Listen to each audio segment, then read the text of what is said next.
Tout est bon, il y a les compos, il y a les visages, il y a le groupe, il y a le débat, il y a les tribunes.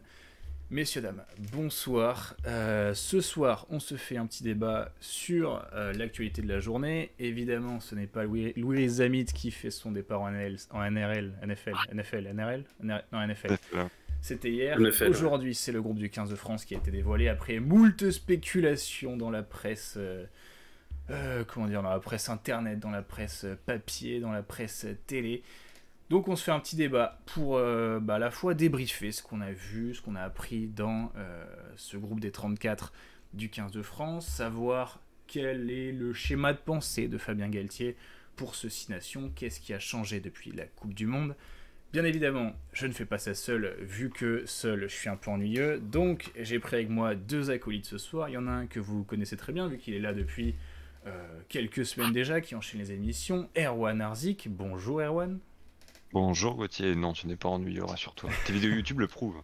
Oui, mais les vidéos YouTube, je fais du montage, donc c'est différent. Oui mais bon, faut pas révéler tous les secrets. Évidemment. Et le deuxième que j'ai l'honneur de recevoir après une période de silence, alors qu'il a l'habitude de toujours l'ouvrir pour X ou Y raison, Pierre Amiche, bonsoir. Bonsoir à tous, je suis ravi de pouvoir à nouveau donner mon avis, mais j'aimerais dire que cette cure de silence m'a fait beaucoup de bien, donc je reviens bien en calme. Dans le chat, bien évidemment, bonsoir à tous, bonsoir Ben, bonsoir Yoda, bonsoir Jeza, bonsoir Matt, bonsoir Gunman, bonsoir Fel.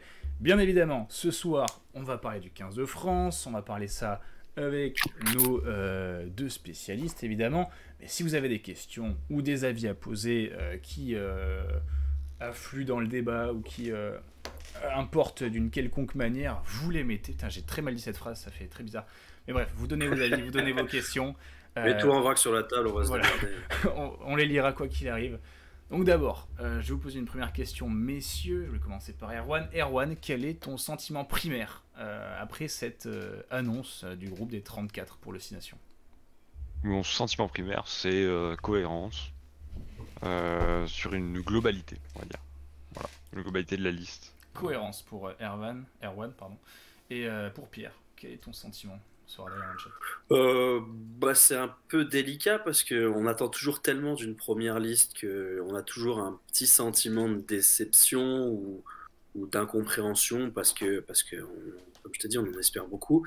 Mais au final, je la trouve assez cohérente, comme l'a dit Erwan, et je la trouve aussi un peu excitante parce que les rares nouveaux qui pointent le bout de leur nez, ils le méritent. Et je m'interroge sur leur niveau international et je trouve ça chouette d'avoir une réponse assez rapidement. Évidemment, je vous ai fait un programme par rapport au grand débat qu'il y a, mais si vous avez des questions, je vous le répète, vous le mettez bien évidemment dans le chat. On va commencer par les nouveaux et les oubliés. Alors, Erwan, toi, quel nouveau te fait le plus envie, on va dire, dans cette liste des 34 ? Et pourquoi ? Alors, moi, le nouveau qui me fait le plus envie, c'est De Porter. C'est vraiment, de manière générale, c'est je pense le joueur qui me plaît le plus en ce moment. Depuis le début de saison en top 14. Vraiment, je le trouve hallucinant pour son âge.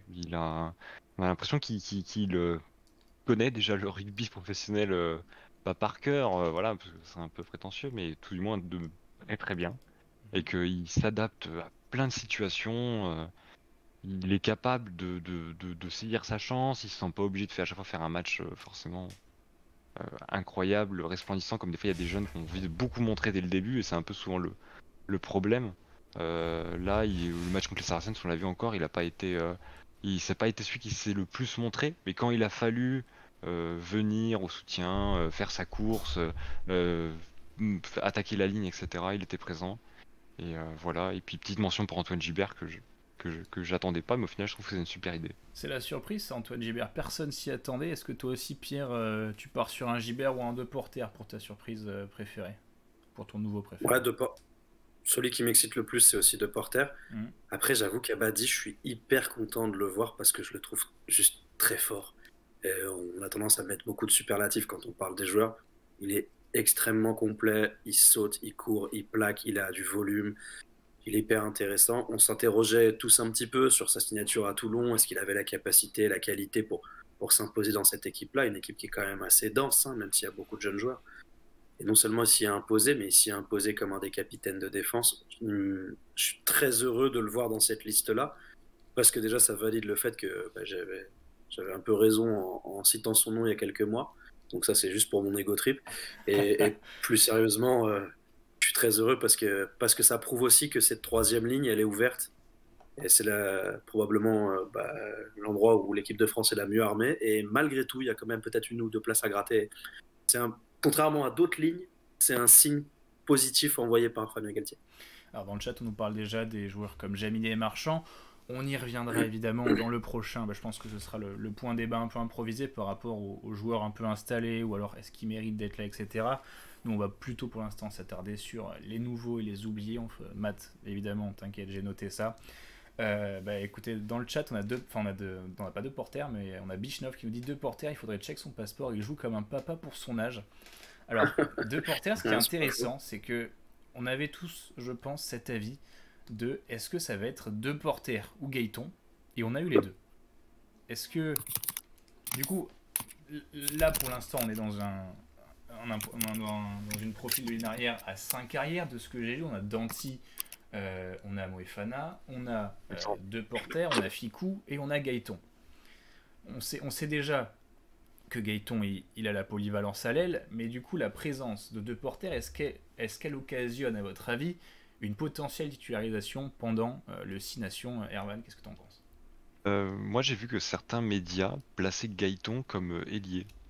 Alors je sais pas pourquoi, mais alors est-ce que c'est juste ils se connaissent pas, ou est-ce que c'est vraiment les Arletas ou Galtier qui a pu donner des indices qui diraient que peut-être que Gaëton est vu comme un ailier, comme pour faire un autre sport, comme Kamavinga est vu comme un arrière gauche par Deschamps, et après c'est si jamais il y a la place on te met à ton vrai poste.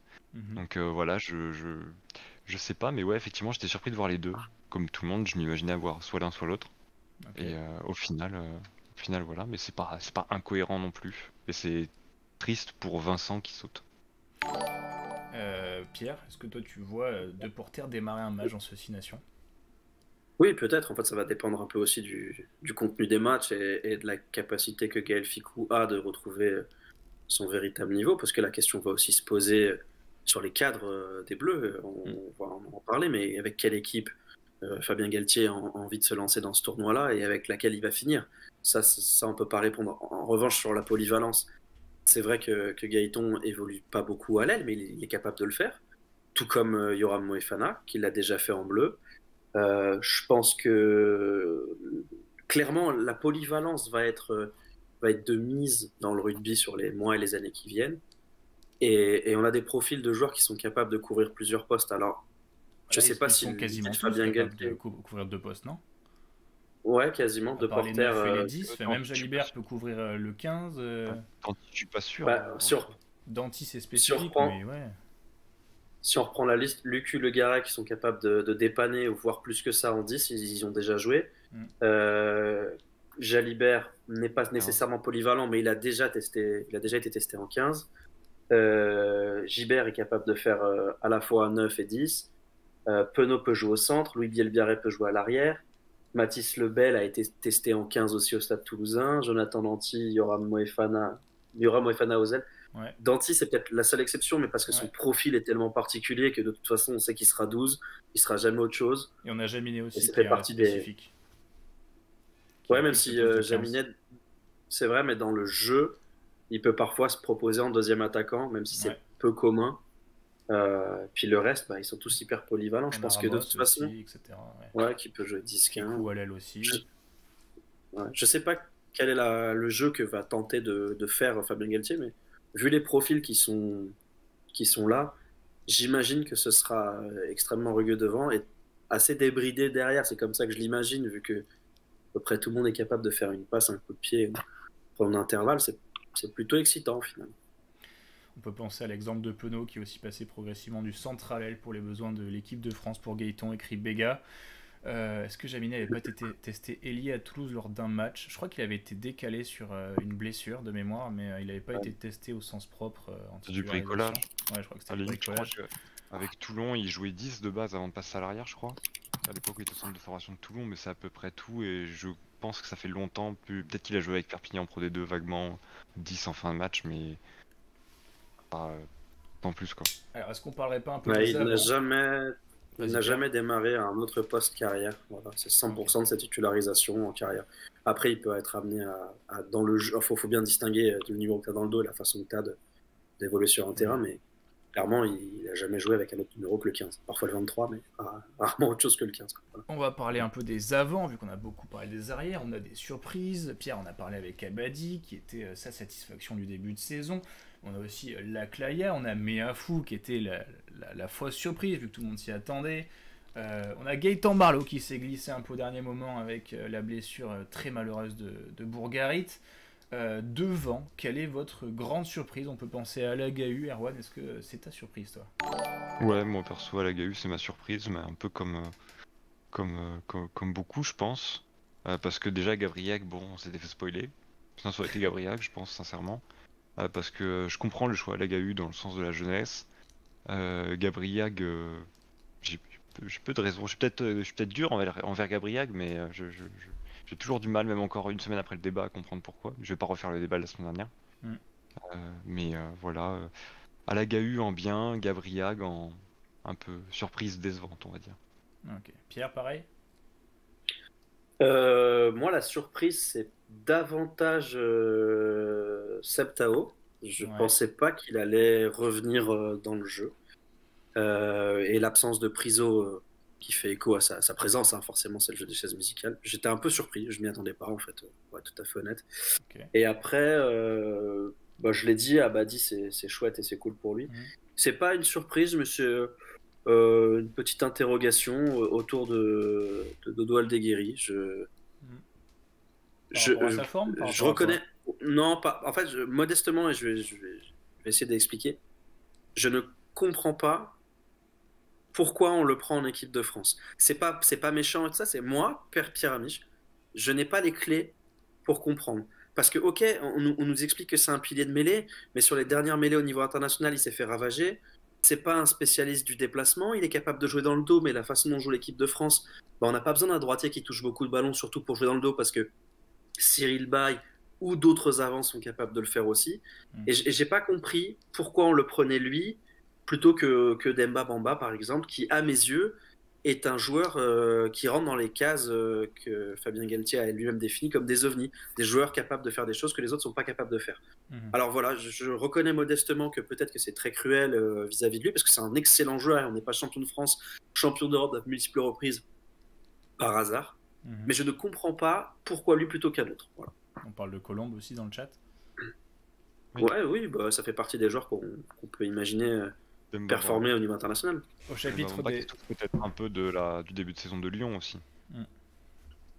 Ouais, mais tu peux pas en fait, tu peux soit faire des choix vis-à-vis de l'homme en forme, soit faire des choix pour construire.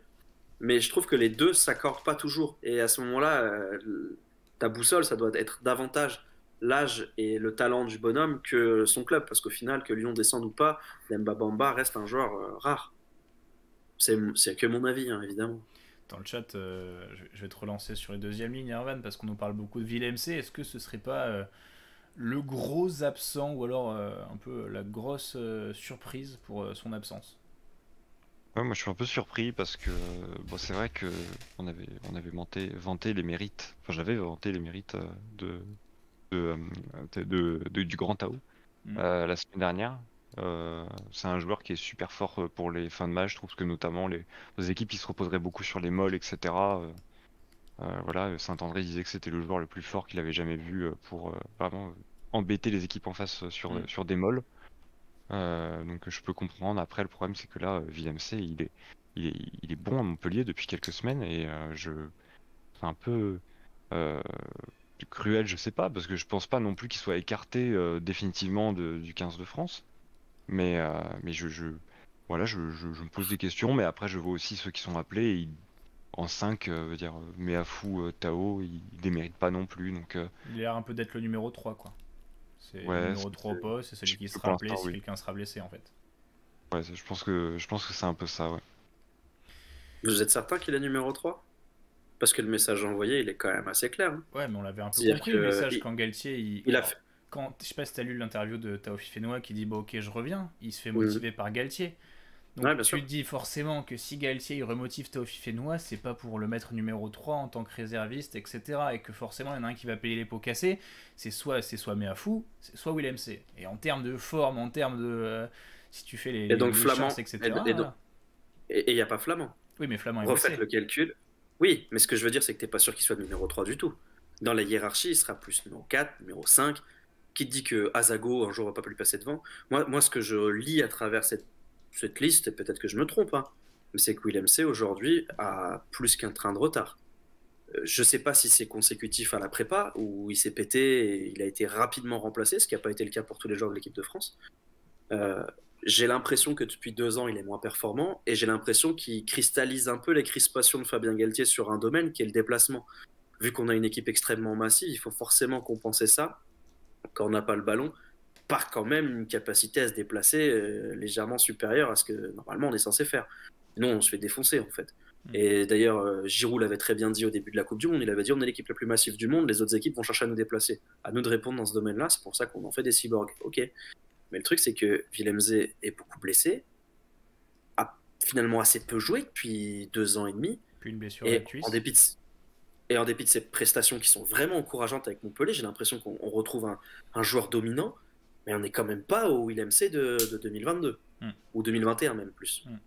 Donc que ce soit vraiment pas un bon signal envoyé, et encore, ce serait simplement la présence de Tao et de Meafou, passe encore.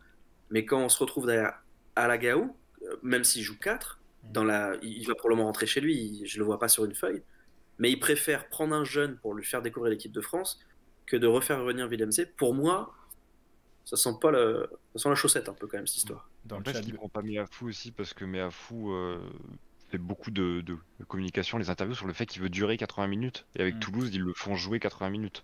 Donc il n'y a pas tant besoin d'un remplaçant que ça. Ouais, mais le niveau international, c'est quand même pas tout à fait comparable. Les numéros 5 qui font 80 minutes, j'en connais pas beaucoup, quoi. À part les Sudaf, j'ai pas 50 exemples. Quoi. Et encore. Dans le chat, on nous parle de Flamand qui est un 4 et pas un 5. Oui, mais comme Pierre l'a expliqué, comme l'équipe de France a cherché enfin, pas cherché, mais s'est fait déplacer par ses adversaires, Flamand en 5, au final, ça sonnait comme une promesse de mobilité pour ce poste de numéro 5 qui doit être lourd normalement. Et puis en bleu, il joue 5. Exactement. C'est Woki Flamand. Donc c'est vrai que c'est un 4 de formation, mais on va quand même être objectif. C'est un des meilleurs joueurs de l'équipe de France sur les 18 derniers mois. Quoi. Donc, on se souvient tous de sa performance absolument lunaire contre... Enfin, lunaire c'est méchant, mais astronomique contre l'Angleterre où on leur colle 50. Ouais. Flamand, il fait un match, on a l'impression qu'il est ouvreur avec Loughborough. Quoi. Il est partout, il fait ce qu'il veut et il se balade. Quoi. Merci beaucoup Scooby-Doo pour le follow aussi. Merci Roger Dashzer et Guillaume pour les follows. On va parler un peu d'une question qui a été posée par Yoda dans le chat. Est-ce qu'on n'a pas mieux que Sébastien Taofi Fenois en pilier gauche? Erwan. Oui, je pense. Après, j'ai vu quelqu'un dire ça. Je sais plus qui, donc je pourrais pas le mentionner. Je suis désolé. On parle de Priso, Boniface. Mais ouais, je pense que Seb Taofi Fenois, qui est un joueur qui est un bon joueur, hein, faut pas non plus commencer à dire que c'est un mauvais joueur. Non. Mais il est peut-être pris pour éviter de dépouiller d'autres clubs qui sont déjà très pourvoyeurs du 15 de France. Mais moi, c'est vrai que j'aurais adoré voir Perchaud. Voilà. Je l'avais déjà dit il y a quelques semaines, je crois. Parce que là, tout le monde nous sort les noms dans le chat. On a du Priso, Boniface, Colingard, Perchaud, Priso, on en a parlé. Mais je crois en cette théorie. Ouais, aussi, ouais. Et donc, Erwan, déjà, on te croit dans le chat avec Fel qui croit en cette théorie. Est-ce que, donc, au final, toi, à ton avis, c'est pour un peu aménager la répartition entre les clubs? Est-ce que, Pierre, tu partages cet avis? Est-ce que c'est un peu. De toute façon, c'était un engagement aussi de la convention. La nouvelle convention qui a été signée. On nous posait la question tout à l'heure pourquoi 34 parce que c'est les termes de la nouvelle convention. Et parmi les termes de cette nouvelle convention, il y a le fait de pouvoir prendre, notamment pour les préparations, des joueurs qui viennent d'à peu près tous les clubs. L'idée, c'est pas d'avoir 9 Toulousains et 7 Rochelais, et puis les autres, continuez votre championnat, on verra bien. Je sais pas si Seb Tao va rester. Je pense pas, parce que ça reste... il est derrière Baye et Vardy, et c'est bien pour lui aussi parce que c'est un signe encourageant, ça veut dire qu'il travaille bien, ça veut dire que on vole jamais à défaut d'une sélection, on vole jamais un appel dans le groupe France. En revanche, c'est vrai que là aussi, bon, c'est peut-être une petite occasion manquée de ne pas voir des jeunes joueurs. J'ai un petit faible pour Boniface qui est plus si jeune, mais Bibi Bizigou ne démérite pas. Découvrir les Bleus n'aurait pas été un scandale. Et puis ils sont, on va dire qu'au poste de pilier gauche, on est beaucoup moins pauvre que poste de pilier droit. Exactement, ouais. Alors dans le chat, c'est vrai que pour prendre un joueur qui jouera pas trop, autant pas trop prendre dans tous les mêmes clubs. On a parlé d'à peu près tous les oubliés. En troisième ligne, on peut parler rapidement de Macalou. Il y a aussi Cretin, mais qui a l'air un peu plus derrière que d'habitude. Qui a pété, et Tanga. Ouais, Tanga aussi. Tanga qui a quand même fait les matchs de prépa, qui était finalement pas si loin. Ouais, bah, alors juste moi j'ai noté 4 noms parmi les 2 que j'aurais aimé voir et 2 qui n'y sont pas. Bah, Macalou, ça c'est vraiment voilà, un peu à l'image de Willemse, sans dire que c'est un désaveu total. C'est quand même mieux d'y être que de pas y être. Bah, je sais. Il me semble qu'il est blessé au mollet, Macalou, il me semble. Ouais, mais alors je pense que c'est pas pour ça qu'il est pas appelé, mais peut-être que je dis une saucisse. Et si c'est le cas, vous nous dites dans le chat, dites-nous si vous trouvez l'information comme quoi Macalou serait blessé. Ah oui, Macalou blessé selon Philibert. Et voilà. Non, c'est Maxalou blessé. Ah, Maxalou.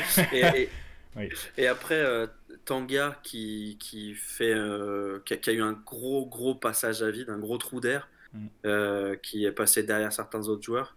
Notamment à La Rochelle, mais c'est toujours dur quand un joueur s'investit dans une prépa aussi longue et aussi difficile qu'une prépa Coupe du Monde et qu'on le récompense pas après, parce que finalement Yohan Tanga il a pas eu beaucoup sa chance en équipe de France. En revanche, il y en a 2 que j'aurais beaucoup aimé voir, c'est Gazzotti, uniquement parce que il y a le côté hype un peu excitant, parce que j'aime ce type de joueur là, et celui qui je me demande, mais bordel, quand c'est qu'on va le prendre, qu'on va le tester, qu'on va le confronter à autre chose, c'est Joseph. Je sais qu'il y a plein d'interrogations autour de lui et de ses progrès et tout, mais ce qu'il a fait à Pau l'année dernière, c'était énorme. Et cette année au Racing, il est juste vraiment fort. Et je me demande ce qu'il doit faire pour avoir juste une convocation. Parce que rappelez-vous, quand il y a la génération 2021 est championne, on nous explique que c'est un phénomène. Au phénoménaux du rugby. Il a 18 piges, il est trop fort. Et depuis, ça stagne un peu malgré lui, parce qu'il y a eu des problèmes de gif au Racing. Mais allez, appelez-le, récompensez-le, dites-lui qu'il travaille bien, parce que c'est le cas. Et puis Piccheroni l'a totalement relancé à Pau aussi. Le travail de Piccheroni est fou. Dans le chat, alors Yodek nous dit Gazzotti, je préfère largement un Nouchi chez les U20. Est-ce qu'on est d'accord avec ça? C'est pas tout à fait le même profil. Mais... mais je comprends, Nouchi c'est un fort joueur, mais Gazzotti, il a probablement... On va dire que c'est un profil un peu plus brut. T'as l'impression qu'en travaillant, tu as un diamant à polir, peut-être un peu plus épais. Mais après, c'est une question de goût. Je veux juste préciser un truc. Tous les joueurs dont on parle, ils sont trop forts. Ce sont des joueurs professionnels d'un talent rare. Donc nous, on est là dans nos canapés à se gratter les yuku pour dire ah oui, plus que lui et tout. Ils sont tous grave forts. Donc, voilà. C'est pas comme s'il y a 10 ans où on aurait pu facilement être titulaire. Ouais, ils étaient tous grave pas forts. Dans le chat, on a El Macho qui nous explique, je ne comprends pas vraiment les gens qui s'attendaient à voir Tuilagi aussi vite en bleu. Est-ce que Erwan, tu partages cette avis ou est-ce que tu aurais envie de voir un peu Tuilagi appelé? Non, perso, Tuilagi qui reste à la maison, mais qui a des contacts avec le 15 de France, on le sait, le 15 de France le dit, le joueur le dit, donc c'est bien, on sait qu'ils se parlent, on sait que le 15 de France sait qu'il existe, sait de quoi il est capable, mais on lui dit, oui, bien sûr, mais des fois on peut avoir l'impression on se dit... Personne ne me dit rien, personne ne m'appelle. Bon je continue à faire mon truc dans mon coin.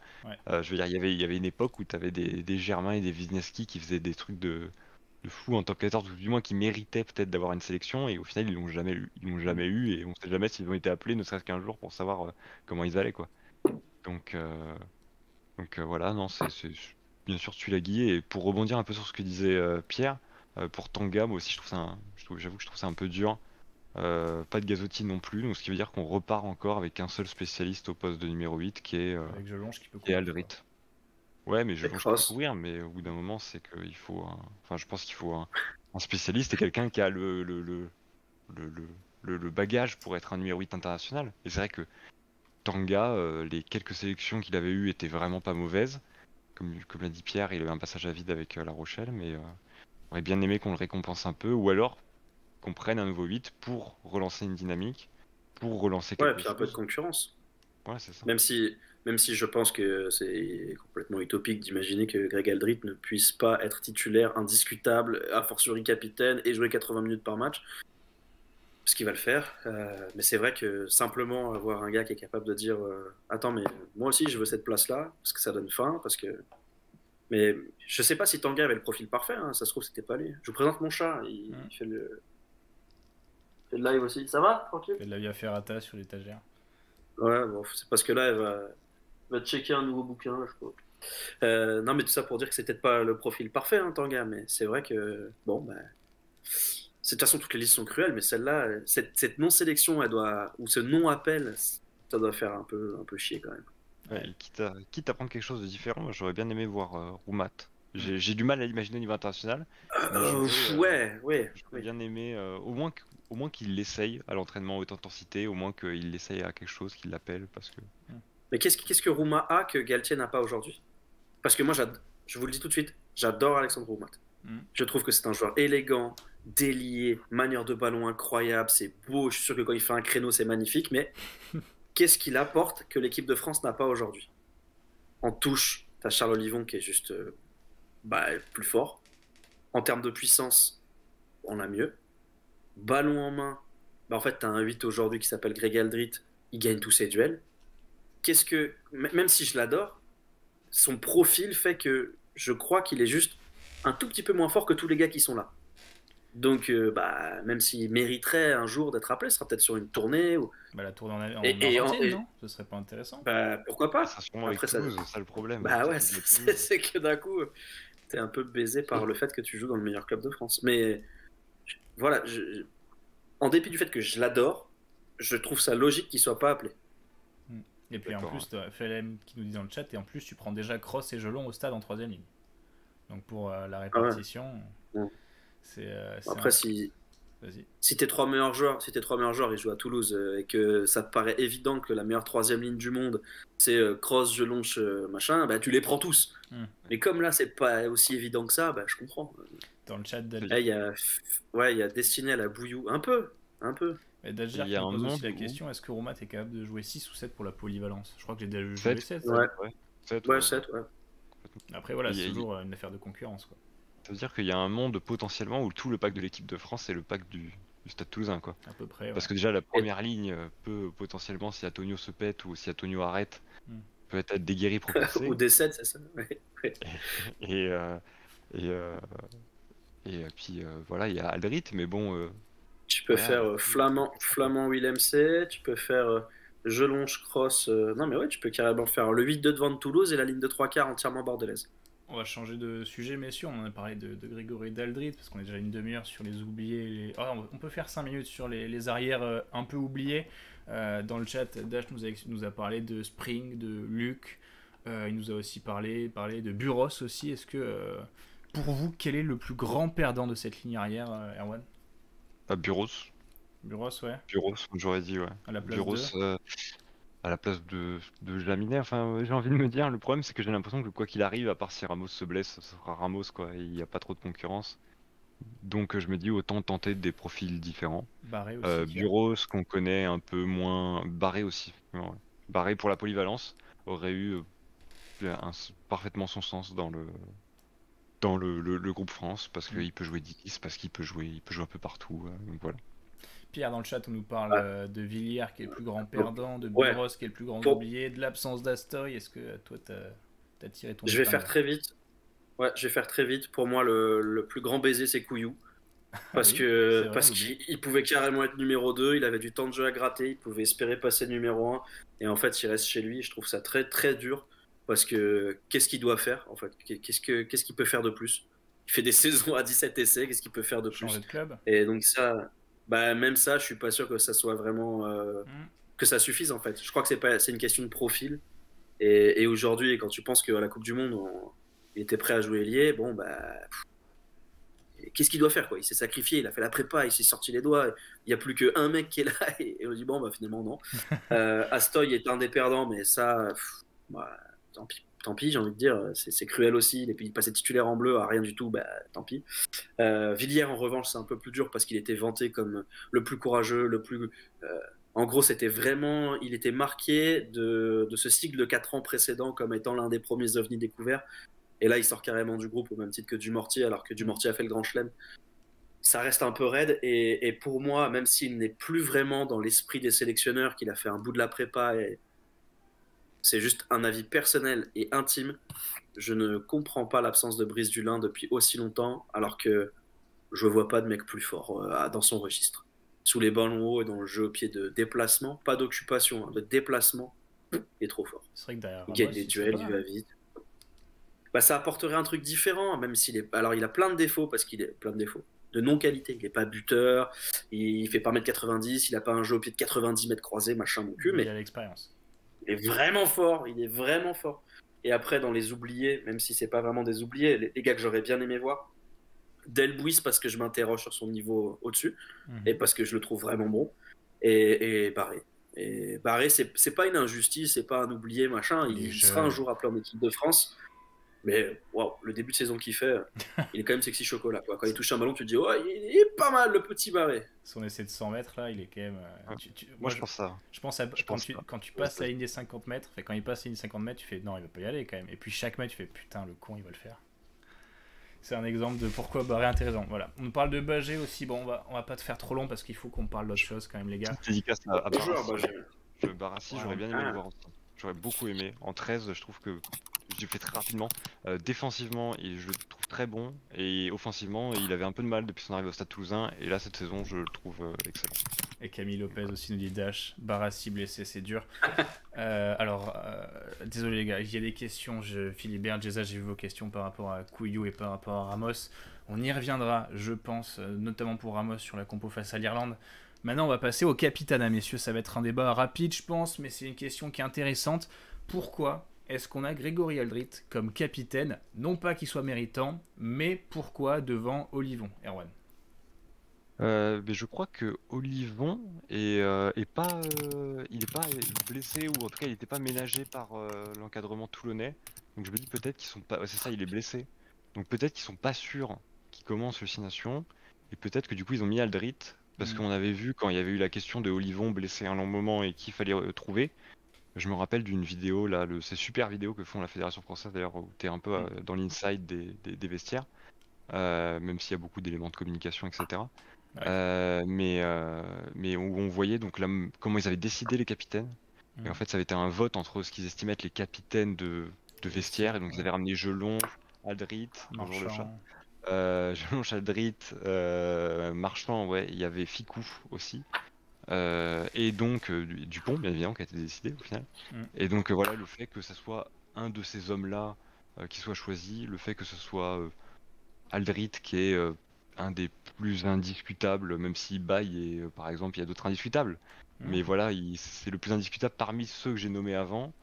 Ça me semble pas décent, et je suis persuadé que si on était sûr que Charles Olivon avait commencé le tournoi face à Irlande, je pense que ça aurait été Charles Olivon le capitaine. Pierre, toi aussi, même avis? Ouais, c'est un choix assez logique parce qu'on sait que Greg Aldrit, il sait ce que c'est. Il suffit de voir son importance dans le groupe pour comprendre qu'il n'aura pas à forcer sa nature pour ni prendre la parole ni s'imposer auprès des autres. Il y a une chose qui est obligatoire pour être capitaine, c'est être titulaire.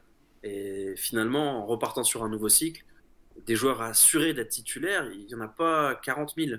Donc Greg Aldrit en fait partie. Je pense aussi que ça aurait pu être Marchand, ça aurait pu être Olivon, et en fait on s'en fout un peu de qui c'est, parce que sur le rendu, que tu sois capitaine ou autre chose, un des arguments qu'on n'a pas évoqué aussi, c'est qu'il parle parfaitement anglais. Ouais. Et que mine de rien, on a vu les frustrations que ça générait entre Antoine Dupont et l'arbitre pour le quart de finale France-Afrique du Sud. Je pense que Greg Aldrit est un peu différent. Allez, putain, pénible celle-là. Moi j'ai fait l'erreur aujourd'hui je sais pas pourquoi, dans mon imaginaire, Aldrit ne parlait pas anglais. Alors c'est peut-être parce que j'avais vu une vidéo où on rigolait parce qu'il y avait un journaliste sud-africain qui avait, enfin, vous en souvenez de cette vidéo. Donc moi dans mon imaginaire, Aldrit parlait pas anglais, puis je me suis rappelé putain il est semi-écossais, donc en fait non ça va, c'est juste qu'il doit avoir l'accent écossais. Et voilà. Il va s'amuser si c'est Mike Adamson qui est l'arbitre. Mais voilà, ouais, c'est intéressant comme choix. Est-ce que dans le chat on est d'accord? Est-ce qu'on aurait mis une autre personne que Charles Olivon ou Grégory Aldrit, même si alors il est bien blessé, c'est ça, Olivon, pour le premier match, c'est ça? Bon, ouais. Alors pour le vrai match, je sais pas s'il sera blessé, parce que c'est quand même dans... Mais il revient tout juste là. Mais ouais, je pense qu'il sera là, mais Okay. bon, je pense qu'il ne veut pas tenter le diable, et comme l'a dit Pierre Ami, je tape avec mon nom aussi. Ouais, tu peux le voyer aussi. Dis-toi que il n'y a pas de problème, ça a été comme un prénom composé toute ma vie. Hein. Comme l'a dit Pierre, on s'en fiche un peu, parce qu'il y a évidemment le leader, il faut un mec qui est sûr d'être indiscutable, il n'y en a pas 8000, et Aldrit ça s'impose un peu dans la logique, au même titre que Dupont ça s'imposait quand Olivon était blessé, et je pense que ça va hérisser les cheveux de personne dans le vestiaire. Ouais, et voilà, même Olivon, je pense que lui, tant qu'il peut jouer les matchs, Oui, il y a quand même ce groupe de 5-6 joueurs qui sont des leaders, les marchands. On a Gelon, on a Cross, Marchand, on a Aldrit. Pas qu'il soit titulaire indiscutable. Hein. Moi, Marchand, je le mettrais pas en titulaire indiscutable. Non, mais il fait partie des capitaines de vestiaire. Quoi. Je le mets pas dans. On va en parler après, d'ailleurs, de cette compo. C'est le prochain sujet. Lucu derrière, parce qu'on parle beaucoup des avants aussi. Mais ouais, Lucu, on a aussi Ramos, derrière, etc. C'est pas des joyeux drills, quoi. C'est sérieux, voilà. Messieurs, on va passer à la compo contre l'Irlande. On va discuter des choix, des formes, des joueurs, etc. Dans le chat, on va faire ça étape par étape. Donc, on va commencer par la première ligne. Puis, on fera la deuxième. Et puis, suspense, on fera aussi la troisième. Voilà, on va faire dans cet ordre-là. Bonsoir à Zurich, bonsoir. C'est hyper original. Ouais, c'est ultra original. On aurait pu le faire à l'anglaise où tu fais 8, etc. Non, on va le faire à la française. On va faire pour la première ligne. Messieurs, je vais vous demander, comme pour le chat, d'aligner votre première ligne, puis on en débat après. Erwan. Baye. Ouais. Grosse surprise.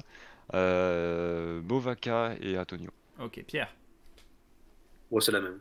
Ok, pareil. Baye, Movaca, Antonio. Pareil aussi. Dans le chat, on hésite avec Wardy aussi à gauche, pas préféré à Baye. Je vais vous poser la question parce que ça a l'air d'être le sujet un peu brûlant. Pourquoi Marchand plutôt que. Pourquoi Movaca plutôt que Marchand, Erwan?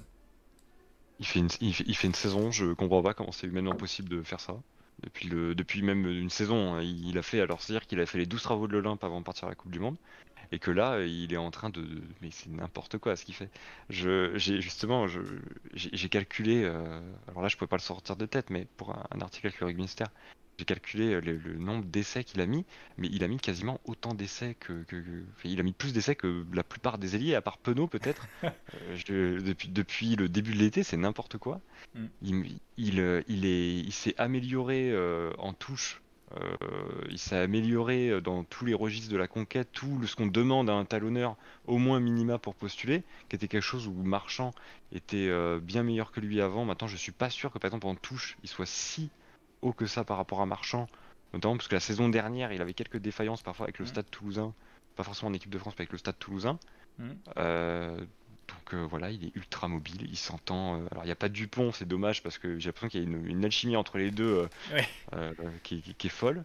Movaca peut jouer 10 quoi, c'est assez dingue. C'est fou, franchement Movaca en 8 et où il peut faire des 8-9, j'ai hâte de voir ça un jour vraiment pérennisé, où en fin de match Mola nous sort des trucs comme ça, etc. Ça serait fabuleux. Dager dans le chat qui me dit Movaca il fait pas une saison, il enchaîne les saisons. Du même avis, Pierre?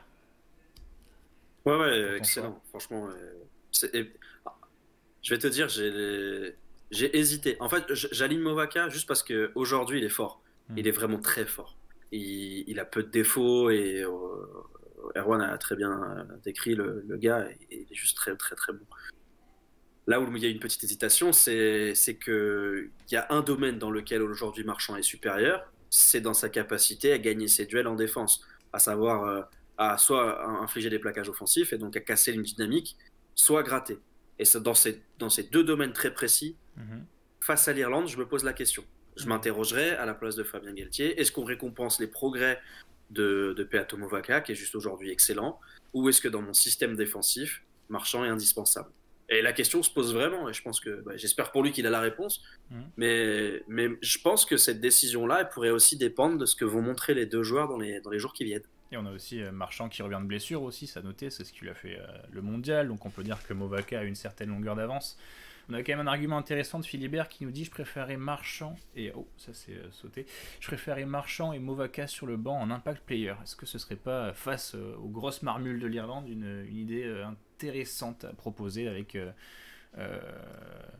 Richie Movaca qui rentre à la 50e et qui défonce absolument tout le monde, quoi. Ouais, on peut voir ça dans le sens inverse aussi. On peut se dire, comme l'Afrique du Sud mettait des bancs en 7-1, on peut se dire un Marchand qui rentre et qui te met une cartouche monumentale sur Ringrose qui part et qui pense avoir la vie belle. Ça peut être aussi très intéressant. Moi je paye pour voir ça aussi. Donc, pas de souci. Les deux joueurs sont tellement énormes que on peut se satisfaire quand même d'avoir deux talonneurs d'un niveau rare, quoi. Enfin, aujourd'hui, au niveau international, il y a peut-être la Nouvelle-Zélande qui a cette possibilité-là d'avoir deux talonneurs très forts, même si Coles est un peu en perte de vitesse. Mais il y a peu d'équipes nationales. L'Irlande, justement, avec quasiment 3 joueurs. Et même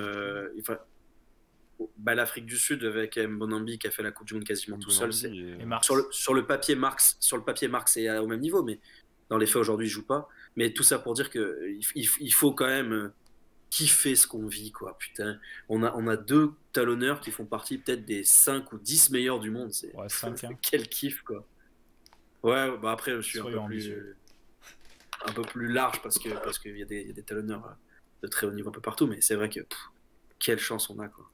Messieurs, on va passer à la deuxième ligne. Dans le chat, vous connaissez le process. Vous mettez votre deuxième titulaire. Erwan, la tienne. Woki Meafou, la même que la semaine dernière. Erwan. Et Pierre. Woki, c'est sûr, et Tao. Tao pour Pierre, alors que dans le chat, les mots s'écrivent toutes seules pour écrire Woki et Meafou. On est à 5 messages, Woki, Meafou, 6 maintenant. Alors, je vais commencer par Erwan. Pourquoi Meafou? Parce que Woki, ça semble l'évidence, la touche, l'activité, il commence à un peu être meilleur avec Bordeaux. Pourquoi Meafou plutôt que l'expérience de Tao? Déjà, j'aimerais bien rencontrer Matt DPX pour qu'il m'explique pourquoi il a mis Gabriel Meafou. Putain, oui, je l'ai pas vu. Ah, Matt. Sans vouloir être... Encore une fois, j'ai rien contre Gabriel. En vrai, c'est même un joueur que j'aime bien. Voilà, parce que c'est quelqu'un qui est resté dans le club, même quand le Stade Français allait un peu moins bien, il a toujours ferraillé, il s'est jamais arrêté de ferrailler. Donc je le vanne un peu, mais c'est un excellent joueur. Et comme on l'a dit, dans cette liste, il n'y a pas de mauvais joueurs. On n'appelle jamais de mauvais joueurs depuis 4, 5, 6 ans en équipe de France. Depuis qu'on a commencé à éponger la nouvelle génération, on n'appelle jamais de mauvais joueurs.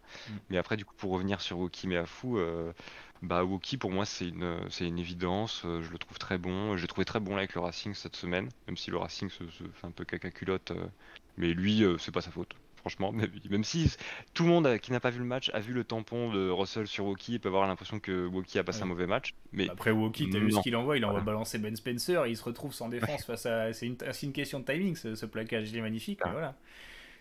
Et le Matt qui défend son idée, la solidité contre le paquet sur-solide irlandais avec Gabriel, donc c'est pour ça. Pierre, toi t'as choisi Taofifenua en numéro 5, explique-nous ce choix de mettre Romain Taofifenua plutôt qu'Emmanuel Meafou. Parce que la gestion d'un groupe, c'est pas uniquement mettre le joueur le plus fort sur le terrain. Il y a aussi une gestion individuelle, psychologique à respecter. Je trouve que évidemment Emmanuel Meafou est probablement l'avenir de l'équipe de France. Mais pour le prouver, il faut déjà qu'il joue avec l'équipe de France, et mettre un gars titulaire tout de suite, le bombarder dans l'enfer irlandais alors qu'il a aucune référence et aucun repère avec ce maillot-là, c'est pas forcément lui faire un cadeau. À l'inverse, priver Tao de ce match-là, ce serait un peu dur. Alors la question se pose pas dans des termes rugbystiques, mais bien dans la gestion du groupe et la gestion humaine.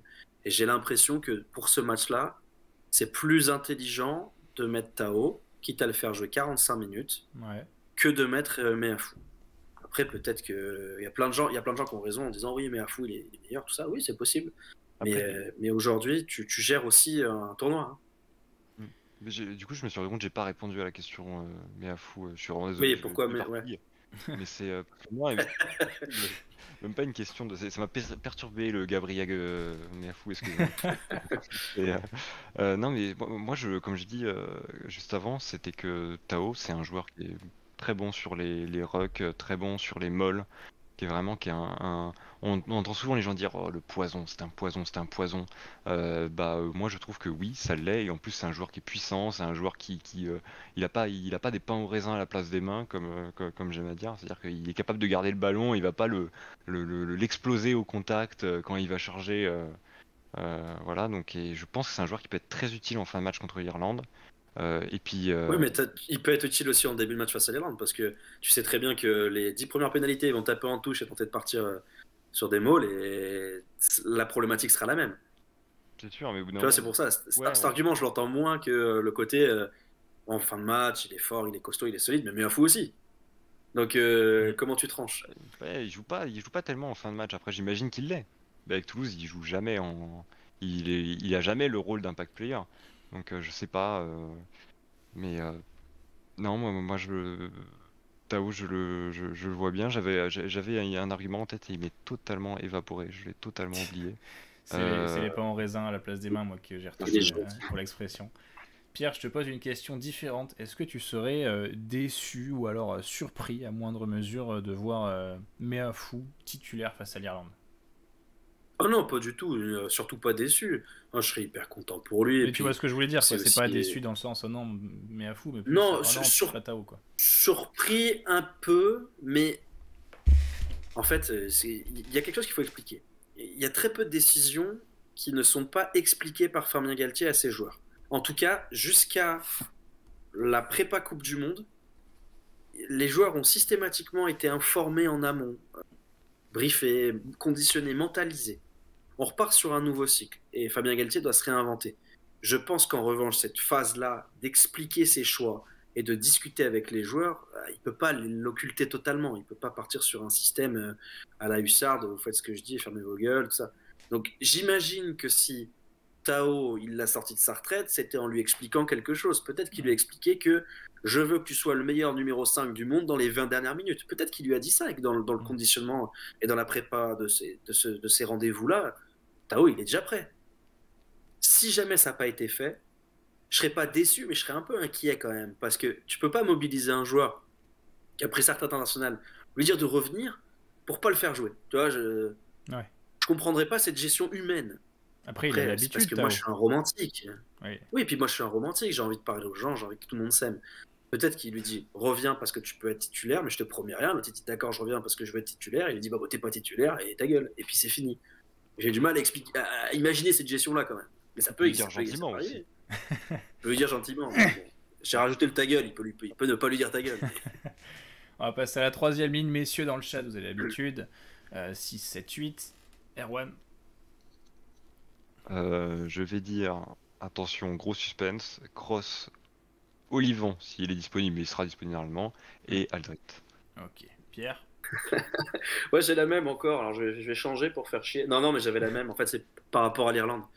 C'est juste par rapport au fait que dans le déplacement, je trouve que Cross est plus utile et plus intéressant. Et parce que comme on n'a pas de vrai numéro 8, autant avoir un troisième ligne qui couvre les deux postes derrière avec Jelonche. Okay. Mais c'est juste vis-à-vis de l'adversaire. En fait, là encore, on a une chatte de fou. On a 4 joueurs énormes. Les 4 joueurs, ils pourraient être titulaires à peu près dans tous les autres pays. Donc, Olivon, Jelonche, Cross, Aldrit, c'est fou. Quand tu penses que Cross, il n'est pas titulaire indiscutable en équipe de France, ça paraît dingue. Après, ça te fout une énorme barre sur les mecs qui rentrent, quoi. Sur ce qu'on a dit maintenant, on va avoir du Movaka, on va peut-être avoir du Meafou, on va peut-être avoir du Cross ou Jelon qui vont rentrer. Ça reste intéressant comme profil de banc, on va dire. Ils vont voir Abadi, ils vont dire ouf, enfin un mec qu'on connaît pas, et puis il va leur en mettre une, tu vas voir. Puis il va sauter à 3m80 en touche, et puis il va voler. Dans le chat, on hésite, on a du Olivon, Aldrit, Jelon. Ah, on a mis du Jelon en 8. Matt, non, Aldrit, ok, il a mis Aldrit au centre, ok, je suis un peu...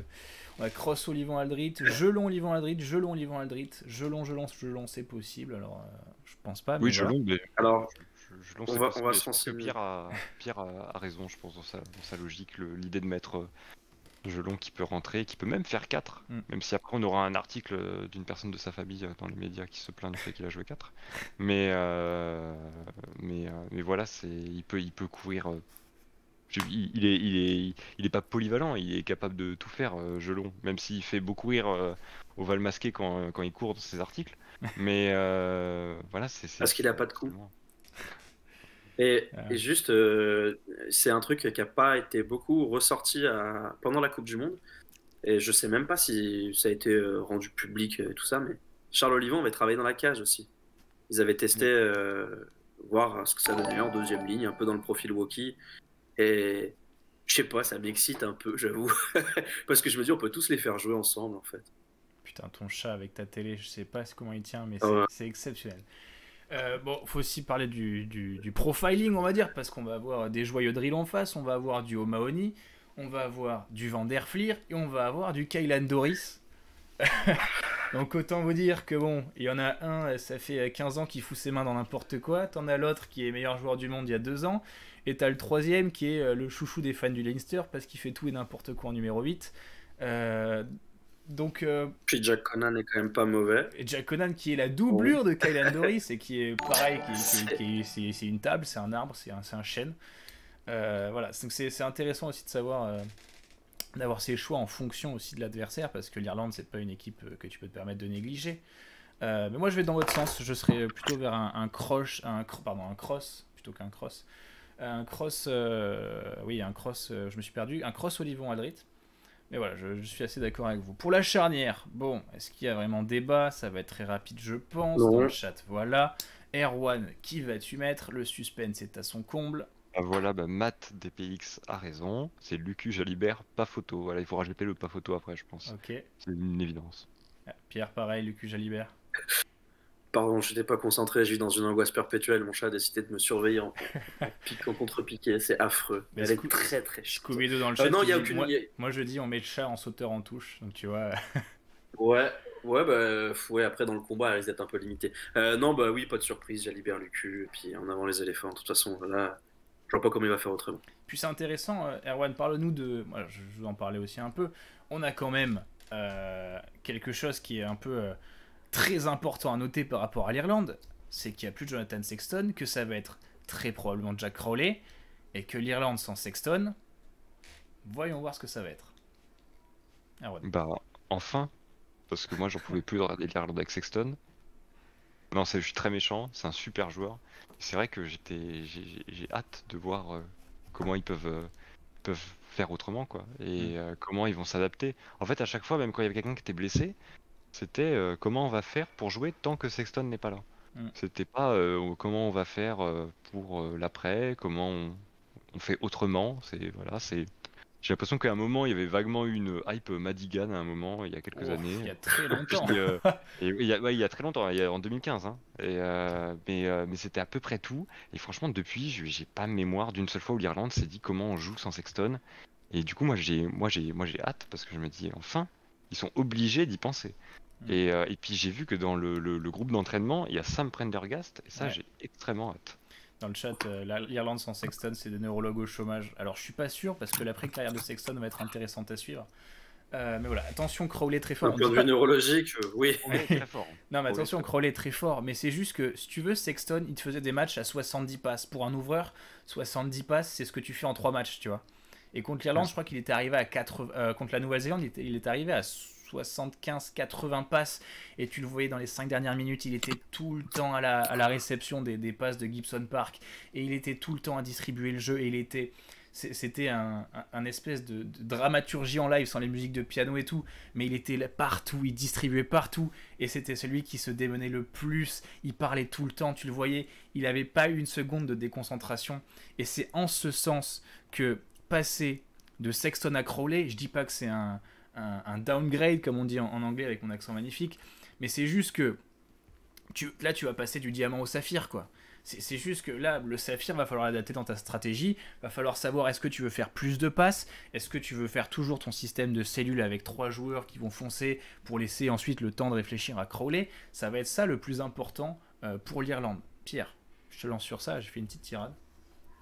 Non, non, mais c'était très intéressant, Gauthier. Je sais pas comment ils vont gérer l'absence de Sexton. En fait, je sais même pas si c'est un problème parce que qu'est-ce qui va primer? Est-ce que c'est le système ou est-ce que c'est le joueur? Moi, je pense que le système, il est plus fort que le joueur et qu'ils vont rien changer. Ce sera juste pas le même robot qui va distribuer, mais Ouais, mais il faut que le j'ai robot du mal s'adapte, à quoi. imaginer. Ouais, mais ils vont prendre celui qui est le plus adaptable, tu vois. Ross Byrne, il a réussi à le faire plus ou moins bien. Je sais pas si on va voir une vraie révolution. Une évolution forcément, parce qu'ils n'ont pas la même personnalité. Mais une révolution, j'y crois pas une seconde. Ils vont faire la même chose, avec la même vitesse, avec les mêmes idées générales. Et je suis pas sûr que Crowley démarre, parce que Ross Byrne, c'est vraiment pas un copier-coller, mais Et il est pas on va dire que blessé. c'est le plus adaptable. Il a été convoqué. Je sais, Je te je sais confirme pas ça, du tout. continue. Ouais, je pensais qu'il était dans le groupe. Peut-être que j'ai dit une saucisse. Et Il y a après, Harry Byrne. Ah, ok. Bah, Jack pas, Crowley, c'est pas Harry tout à fait Byrne le et même Kieran Frawley, le rouquin du Leinster, qui peut jouer 10-12. Ouais. Et qui est une sorte de copier-coller d'ailleurs, qui a un grand gabarit un peu tout costaud, je crois. Non mais écoute, ouais, ça va. Je pense que ça ne changera rien à l'équipe d'Irlande et que tous ceux qui vont passer derrière Jonathan Sexton seront moins forts mais vont faire la même chose ou tenter de faire la même chose.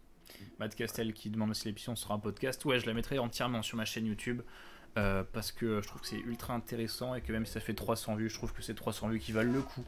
Donc voilà. Messieurs, on va passer Ça à. va rester aussi. Ça, c'est la question que je me pose aussi. Laquelle? S'ils mettent Crowley, Comment?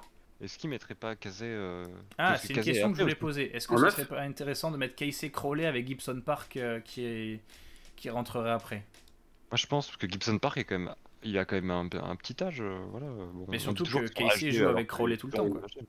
C'est ça. Et puis contre le Toulon, ça a été formidable. Ils ont été sous l'eau et la manière dont ils se sont relevés était absolument géniale. À partir de la 20e minute, c'était vraiment incroyable. Ouais, pour moi, Gibson Park, je suis d'accord avec Fell même. Aujourd'hui, il est indispensable dans la façon. En fait, il a des qualités qui font que pour moi, tu peux pas le sortir. Il a une qualité de déplacement, de vitesse et de passe. Oh, franchement, c'est top niveau mondial. Et je vois pas trop comment tu peux contester ça. C'est Ah non, dur. bien Hein, sûr. mais... C'était juste j'ai dit c'était une envie. Ouais, oui. Ouais. Et puis par rapport à la complémentarité, mais je crois que Gibson Park, il est passé devant tout le monde et en plus, il a que 31 barreaux. C'est-à-dire que tu peux imaginer qu'il fasse un cycle de 4 ans. Ouais. Mais est-ce Tu que peux l'imaginer sur un cycle Monde, de 4 ans. Quoi. on peut l'imaginer à la prochaine Coupe du Monde? Ça me paraît tard quand même pour un joueur qui a volonté d'être mobile un peu quand même. Et puis avec derrière bébé Bah, Casey qui va défoncer tout le monde. 35 ans, je sais pas. Je sais pas, mais j'aurais du mal à le sortir de l'équipe aujourd'hui. Ouais. Ok. Messieurs, on va passer au centre de la guerre. Je pense que là, c'est le poste où on va avoir le plus de différence. On va passer au poste de centre 12-13. Dans le chat, vous avez ce qu'on veut voir. Attends, la question c'est ce qu'on veut voir ou ce qu'il va avoir. Je vais vous poser une double question. La première, ça va être ce que vous voulez voir. Et la deuxième, c'est selon vous, qu'est-ce que Galtier va mettre? Erwan. Ce que je veux voir, Danti, De Porter. Ok. Ce que Galtier va mettre, Danti, Ficou. Ok. Pierre, je crois qu'il a. Oui, bah on est d'accord, oui, totalement. J'aurais aimé Danti de Porter, peut-être même. Non, mais en fait, c'est ça que j'ai envie de voir. Ouais, c'est ça que j'ai envie de voir. Et Ficou, je vois pas comment il va le sortir, même si j'ai l'impression que c'est peut-être la moins bonne version de Gaël Ficou depuis quelques mois.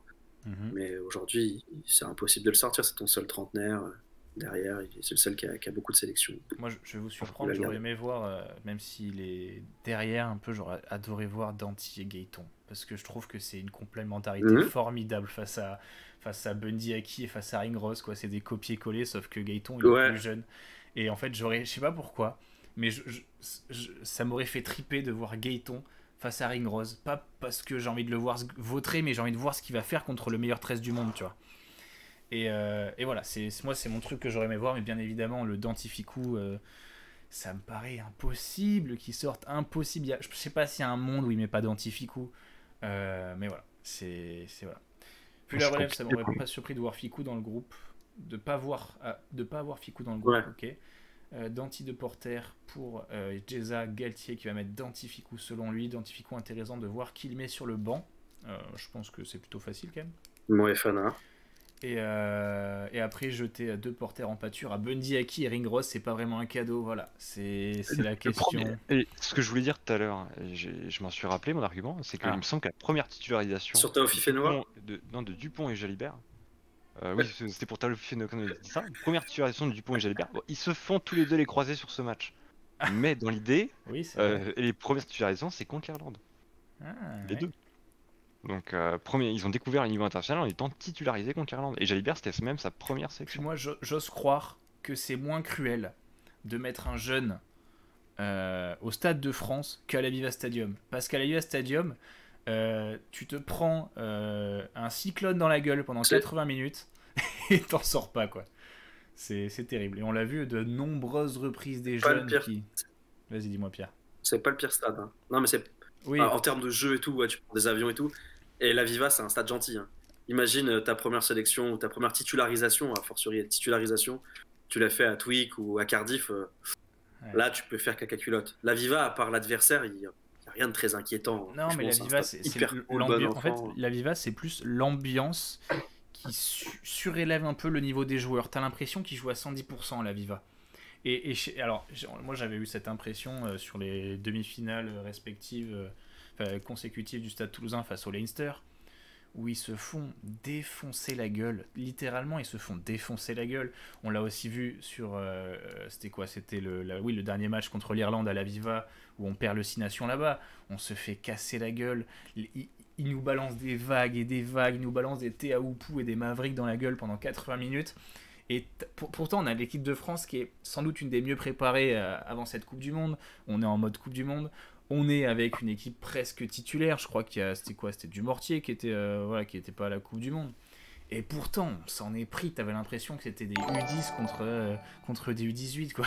Et c'est assez terrible. Ils arrivent 4 fois dans notre rang en but. Hein. Voilà, c'est assez dingue. Ils doivent marquer. Enfin, ils se font retourner 4 fois dans le but. Hein. Et Dupont qui retient Hansen, etc. Enfin, il y a eu des exploits dans ce match. Mais ce qu'on retient en tant que Français de ce match, c'est qu'on s'est fait marcher dessus et qu'on a perdu le 6 Nations sur ça, quoi. Mais bon. Écoutez. T'avais zéro maîtrise. Mais t'es pas le seul à avoir pris une rouste par cette équipe d'Irlande. Vous me corrigez. Parce que cette équipe d'Irlande, elle a pété tout le monde. Mais dans le chat, vous me corrigez, c'est pas au Stade de France, c'est au Vélodrome. Et là, par contre, tu vois, l'ambiance au Vélodrome, j'ai l'impression que ce sera un peu mieux que les 60 000 invitations ou alors les 60 000 cadres. Tu peux aussi te chier dessus. Hein. Ouais, mais les 60 000 cadres de la Défense qu'il y a au Stade de France avec 20 000 qui mettent vraiment l'ambiance, ça va changer par rapport au Vélodrome où ça résonne, t'en prends plein la tronche au Vélodrome. Non, mais moi j'ai eu une expérience, c'était un match de l'OM où t'as 20 000 personnes dans le stade, les mecs s'arrêtent pas de gueuler, t'as l'impression que le Vélodrome est plein. C'est à la fois horrible et impressionnant ce stade parce que quand t'es un adversaire, bah t'as l'impression que t'as 300 000 personnes dans les deux stades. Vous vous souvenez de ce match de l'OM Leipzig où les supporters sont arrivés 1 heure avant le match et ils commençaient déjà à chanter. Tu voyais la mine déconfite des joueurs de Leipzig avec Werner qui se demandait mais où il était. Et derrière, l'OM fait son exploit à 5-2 où au final c'est un des plus beaux moments de sport, de foot pour l'OM ces dernières années. Et ce Vélodrome, ça quantifie un peu cette espèce de truc supporter qu'on n'a pas vraiment au Stade de France, où c'est plus de la réaction, j'ai envie de dire, au Stade de France. On marque un essai, c'est super. Il y a un choc, c'est super. On fait une interception, c'est super. Ça dépend des matchs. Tu sais, le Stade de France, c'est pas que ça. Hein. Il y a aussi des moments... Moi, j'ai vécu 2-3 moments pendant la Coupe du Monde au Stade de France. Le stade vibrait et tout. C'était assez fou, quoi. Ouais, mais ça, c'est le nouveau public, on va dire, un peu. Parce qu'avant... Je sais pas, tu vois, par exemple, j'ai eu la chance d'être à Afrique du Sud-Irlande.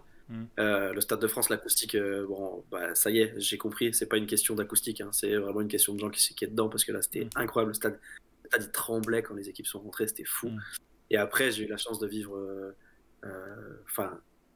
un match un peu particulier aussi avec Nouvelle-Zélande-Irlande, où là, l'atmosphère et la tension d'avant-match, le stade, il était merveilleux. Et mes collègues et confrères qui ont fait le match d'ouverture de France-Nouvelle-Zélande, ils m'ont dit que pour la plupart, c'était le plus beau match qu'ils avaient vécu au stade. Le coup, j'y étais et effectivement, je peux dire que c'était...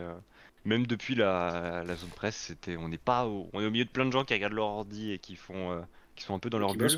Mais c'est compliqué. Vraiment, c'était très compliqué d'être... J'avais rarement ressenti ça.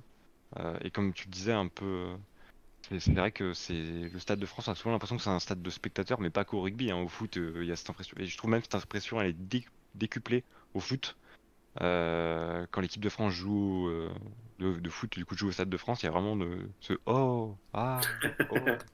Au rugby, les places partent tellement vite que t'as vraiment l'impression que c'est des gens qui sont enragés derrière leur ordi et qui cliquent sur la billetterie dès que c'est passé. Donc il y a un peu quand même une effervescence. Lors du Grand Chelem, moi j'ai fait tous les matchs de l'équipe de France au Grand Chelem au Stade de France. C'était génial. C'était absolument fou. Donc ouais, ça dépend vraiment des gens qui sont dedans pour le Stade de France.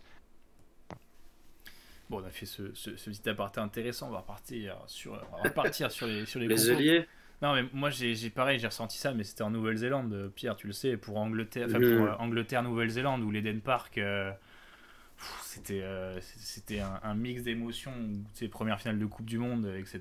Bon, t'en prends plein la tronche déjà, t'es même pas arrivé au stade, il y a 10 peliers tondus dans le stade, t'as l'impression que c'est incroyable. Et quand le stade se remplit, que t'as le haka des Black Ferns, et puis que t'as laissé à la fin, là, avec.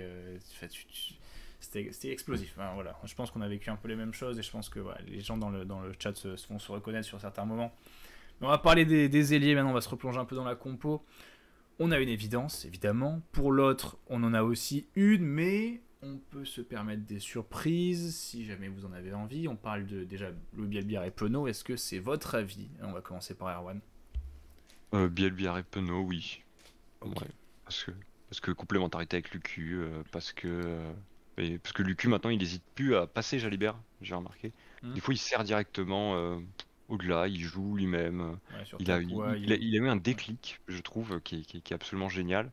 On ne s'est pas attardé sur Lucu Jalibert, mais voilà, il s'est dit Jalibert demande beaucoup le ballon, mais ça fait quoi si je lui donne pas? Et si c'est moi qui choisis ce que je fais? Si je suis vraiment des fois comme on appelle les neufs, les petits généraux, on appelle un petit général ou quoi, etc. Voilà, c'est ça. Et Lucu, il a pris cette confiance et il y a tellement une osmose folle dans la ligne 3/4 de l'UBB que ça marche. et du coup, je trouve que ça serait bête de pas mettre Penaud, Bielbiarré juste pour voir comment ils vont tous s'en sortir. Bon, dans le chat, ils ont l'air assez unanimes. Dash, Alpha, Jeza, Fel qui parle sur LBB Penaud. On a Matt qui met Penaud Gaëton. Alors, moi j'aime bien, mais je préférais quand même le Bielbiarré. Est-ce que Pierre, toi aussi, tu pars sur un LBB Penaud? Oui, en sachant tous les défauts qu'ils ont. C'est-à-dire que. On parle des ballons d'ailleurs de Bielbiarré dans le chat. Ouais, après, faut pas être trop cruel et se baser uniquement sur ce match face à l'Afrique du Sud. Hein. Il est capable de jouer 15 aussi, donc c'est qu'il n'est pas complètement tabaillot sous les ballons, il n'est pas teubé non plus, et puis il a dû bosser. On va dire qu'aujourd'hui, ils ont une longueur d'avance sur tous les autres, y compris Mathis Lebel, même si, à l'instar de Couillou, je me demande ce que Lebel doit faire pour avoir sa chance, parce que vraiment, il est fort, mais il est quand même un peu moins fort que les deux autres. Les points faibles de Penaud, Louis Bielbiarré, on les connaît, c'est qu'ils vont pas taper dans le ballon, ils vont essayer de tous les remonter parce qu'ils n'ont pas le jeu au pied pour, même si Louis Bielbiarré est capable, Damien Penaud pas du tout. Donc ça veut dire que s'ils arrosent ton troisième rideau, ça devient un problème. Pour ça, tu es obligé d'avoir un arrière, soit comme Thomas Ramos qui est capable de renvoyer avec de la précision, soit comme Jaminet avec de la longueur. Donc tu te prives forcément d'un de mes chouchous comme Dulin. Mais une fois que tu as compris ça, et une fois que tu as accepté que tes joueurs, tu les prends pour leur qualité, pas pour leurs défauts, tu peux pas les écarter. Et puis aujourd'hui, citez-moi des joueurs meilleurs qu'eux. Gunman nous fait une proposition aux ailes, Penaud et Antonio. Ouais, pas con. Pas con, ouais. Bon, ça, faut pas falloir... falloir jouer vraiment très lent, quoi. Faut vraiment être sûr de ralentir les sorties, sinon t'es mort. Et non, après, t'as la possibilité de voir Moefana ou Gaëton à une aile, mais là, ce sera du dépannage et ce serait une solution juste pour mettre 2-3 quarts sur le banc et tu pars avec je sais pas, Gilbert Gaëton qui peuvent tout couvrir derrière et puis en avant les éléphants, mais je suis pas sûr que ce soit ça le but. Sinon, si on est vraiment matrixé par les coups de pied, les chandelles, etc., on fout un triangle arrière, on met Dulin, on met Ramos et on met Buros, et voilà, on est tranquille, mais on n'a pas de jeu d'aile, quoi. On met un béret à Lowe, on lui propose un énorme chèque, voilà, et puis on lui demande de sinon, jouer. On prend les mecs du football australien là, qui font des sauts sur les épaules des autres à 4 mètres de haut pour les ballons hauts, et là, t'es sûr que tu vas bien les réceptionner, tes ballons. Se prendre des passes avec le poignet en tapant en manchette. Je comprends pas comment on fait ça avec un ballon ovale, mais ils le font eux tous les jours, donc c'est vraiment. Ça fait un peu mal. Ouais. Bon, messieurs, pour. C'est les Australiens, ils avaient inventé le Fallout Bomb, tu sais. Oui. Ils mettaient des grandes quilles dans l'embut, ils fermaient les yeux, allez Israël, vas-y, débrouille-toi. Et ils faisaient 2,10 m, ils partaient. Et C'était puis, incroyable. Mais ils montaient sur les épaules aujourd'hui, avec les ses Irlandais, ils joueurs. font plus ça. Putain, c'était terrible. Ouais, quel cador. C'est dommage qu'il soit con. On l'embrasse, petit ange parti trop tôt. Non, je déconne. Non, mais petit ange parti trop tôt du rugby. Pour le reste, bon, voilà, c'est. Voilà, on se souviendra. On le tous, regrette pas non plus. Voilà, exactement. Si tu vois, si on pouvait éteindre des fois certains trucs, ce serait intéressant. Mais dans tous les cas, on va passer au numéro 15. On a parlé de follow, donc on va parler du numéro 15. Est-ce que dans le chat, on est tous d'accord pour mettre Thomas Ramos? Erwan, est-ce que tu es d'accord? Oui, voilà. Pierre? Oui, bien sûr, Thomas Ramos. Mais je ne suis toujours pas convaincu par nos arrières. Je suis toujours pas emballé totalement par Thomas Ramos ou par Jalibert. Je sais que ça fait pas. C'est difficile à expliquer, mais je considère qu'un arrière-buteur et un arrière capable de venir se proposer en deuxième numéro 10 dans le jeu de l'équipe de France, ça n'a jamais vraiment très bien marché. Parce que c'est pas culturellement ce qu'on a l'habitude de faire. Et j'avoue que j'ai toujours un petit moment de gêne ou de. Je suis pas totalement emballé. J'aurais préféré un numéro 15 plus relanceur, élégant, délié, même si Ramos est vraiment très bon en ce moment et qu'on peut rien lui reprocher objectivement. Il est fort, hein, mais voilà, j'ai ce côté romantique de Sadourny, le col relevé qui faisait des relances, tu vois, et pas forcément. Mais Buros, tu veux un mec plus relanceur. Ouais, Buros ou Dulin, c'est plus des registres que j'apprécie moi, mais après on s'en fout de ce que j'apprécie, c'est pas ça qui te fait gagner des matchs, mais je reconnais que voilà, ça me dérange un petit peu de partir du principe qu'un numéro 10 puisse glisser à l'arrière et venir se proposer en première attaque. J'aime pas ça. Je trouve ça pas très élégant. Je vais vous remercier Rupert, Alpha, Dark et Leroux pour les follow. Messieurs, est-ce qu'on serait pas une petite tentative de banc face à l'Irlande? Alors, on a déjà établi des profils, mais là, ça va être sur la stratégie pure. On va faire quoi? On va faire un 6-2. La première ligne, il n'y a pas de suspense. Oui, je pense. On va se faire un petit 6-2. Première ligne, il n'y a pas de suspense. Première ligne, bon, on a Movaka ou Marchand pour un les préférences. Un 6-2, tu veux faire quoi? Un 7-1? Ouais, moi je me demande si Galtier il a pas envie de tenter le 7-1. Il a pas arrêté de parler dans les quelques prises de parole qu'il a eu après la Coupe du Monde. On a peut-être manqué d'expérience, on a peut-être manqué de physique. Contre ça a pêché la fin de match contre l'Afrique du Sud. Il prend Gibert, comme par hasard. Alors ça me semblerait étrange de lancer Gibert là, mais je veux dire pendant le tournoi, ça m'étonnerait pas. T'es en train de te convaincre d'une de ta théorie, j'ai l'impression. Non mais pendant le tournoi, comme moi, tu sais, quand je vais jouer sur PMU.fr, tu sais, genre je me convainc que c'est ça la solution, la bonne idée et tout, mais en fait non. Alors non, mais la cote Amine, elle va pas parce que regardez bien. Contre l'Italie, j'ai de la peine parce que j'ai l'impression qu'on dit toujours c'est de laboratoire à l'Italie, on fait un peu ce qu'on veut. Oui, c'est pas faux. Hein. Ouais, mais c'est un peu triste, c'est dommage, mais après bon, c'est la faute aux Italiens dans un premier temps. Personne ouais, c'est ça, on peut s'excuser de leur mettre des branlées, quoi. C'est pas gentil, mais c'est pas grave. Mais je me dis que Galtier, je pense qu'il pourrait tenter un banc 7-1 pendant le tournoi, ça m'étonnerait pas. C'est intéressant parce que moi je comprends la théorie parce qu'on a quand même, je trouve, encore plus de joueurs qui sont polyvalents dans la ligne d'arrière. Donc si tu veux foutre un seul joueur qui peut couvrir plusieurs postes en fonction de ta stratégie et de tes joueurs au poste, ça peut être intéressant. Bon, on va plutôt se baser sur un 6-2. Oui. Pour la première ligne, donc Movaka ou Marchand, on a Wardy à gauche et à droite on a le Deguerry. Même si je pense que Leclaya, il peut carrément postuler. Ouais. Franchement, dans ce registre pur d'impact player, machin truc, il est au-dessus. Hein. Ensuite, pour les trois autres avants, on a Matt dans le chat qui nous met Tao, Cross et Boudouan. C'est intéressant ça dans le chat, vous pouvez mettre vos trois autres avants que la première ligne. On va en débattre, ça va être selon la stratégie. On peut mettre, là, Matt a mis Tao pour la deuxième ligne, plus Cross et Boudouan pour la troisième. Est-ce que Erwan tirait aussi vers un deuxième ligne et deux troisième ligne? J'hésite un peu, ouais, justement. Mais ouais, je pense, j'irais plutôt sur Tao, parce que du coup j'avais mis Meafou titulaire. Gelon, Et, et Boudéan, parce que Boudéan, je le trouve très bon. Et je pense qu'il faut continuer à lui donner de la confiance en équipe de France. Bah, toi, Pierre, j'imagine que tu dois avoir Meafou vu que tu as au Meafou, titulaire. voilà. Et ensuite, est-ce que tu mettrais Jelonch. Boudéan aussi? Par simple esprit de contradiction et parce que je déteste dire comme tous les autres et que c'est ce que je fais depuis le début, je vais dire Abadi. Voilà, j'ai aucun argument supplémentaire que je l'aime bien. Ça, c'est la troisième ligne que je veux. Abadi, j'aimerais beaucoup le voir contre l'Irlande. Mais d'un côté, je me dis Boudéan, c'est Boudéan, il est devant. Hein. Et puis il est devant dans la hiérarchie, quoi, c'est évident. Mais voilà. Après, les hiérarchies, je commence à m'interroger sur la façon dont Fabien Galtier les gère, parce que regardez, pendant la Coupe du Monde, c'était pas toujours la même logique, pas toujours les mêmes bases, pas toujours les mêmes fondements et pas toujours les mêmes résultats. Donc, même si Boudéan il semble devant, ça se trouve, il va rentrer chez lui et ils vont garder que Kroos, Jelonch, Olivon, Aldrit et ils vont faire un banc 5-3. C'est vrai que la hiérarchie Moefana, Vincent, par exemple, j'ai pas toujours compris. Et Bielbiaré, Villiers, on peut en parler après, Villiers globalement. Je pense qu'on se fera aussi un truc par rapport à la stratégie de Galtier post-Coupe du Monde avec ce qu'on a parlé là. On va juste finir ce banc d'abord. Il nous reste 2 joueurs sur ce banc, 2 arrières. Qui vous mettez dans le chat, Erwan? Je pense Le Garec, Gibert.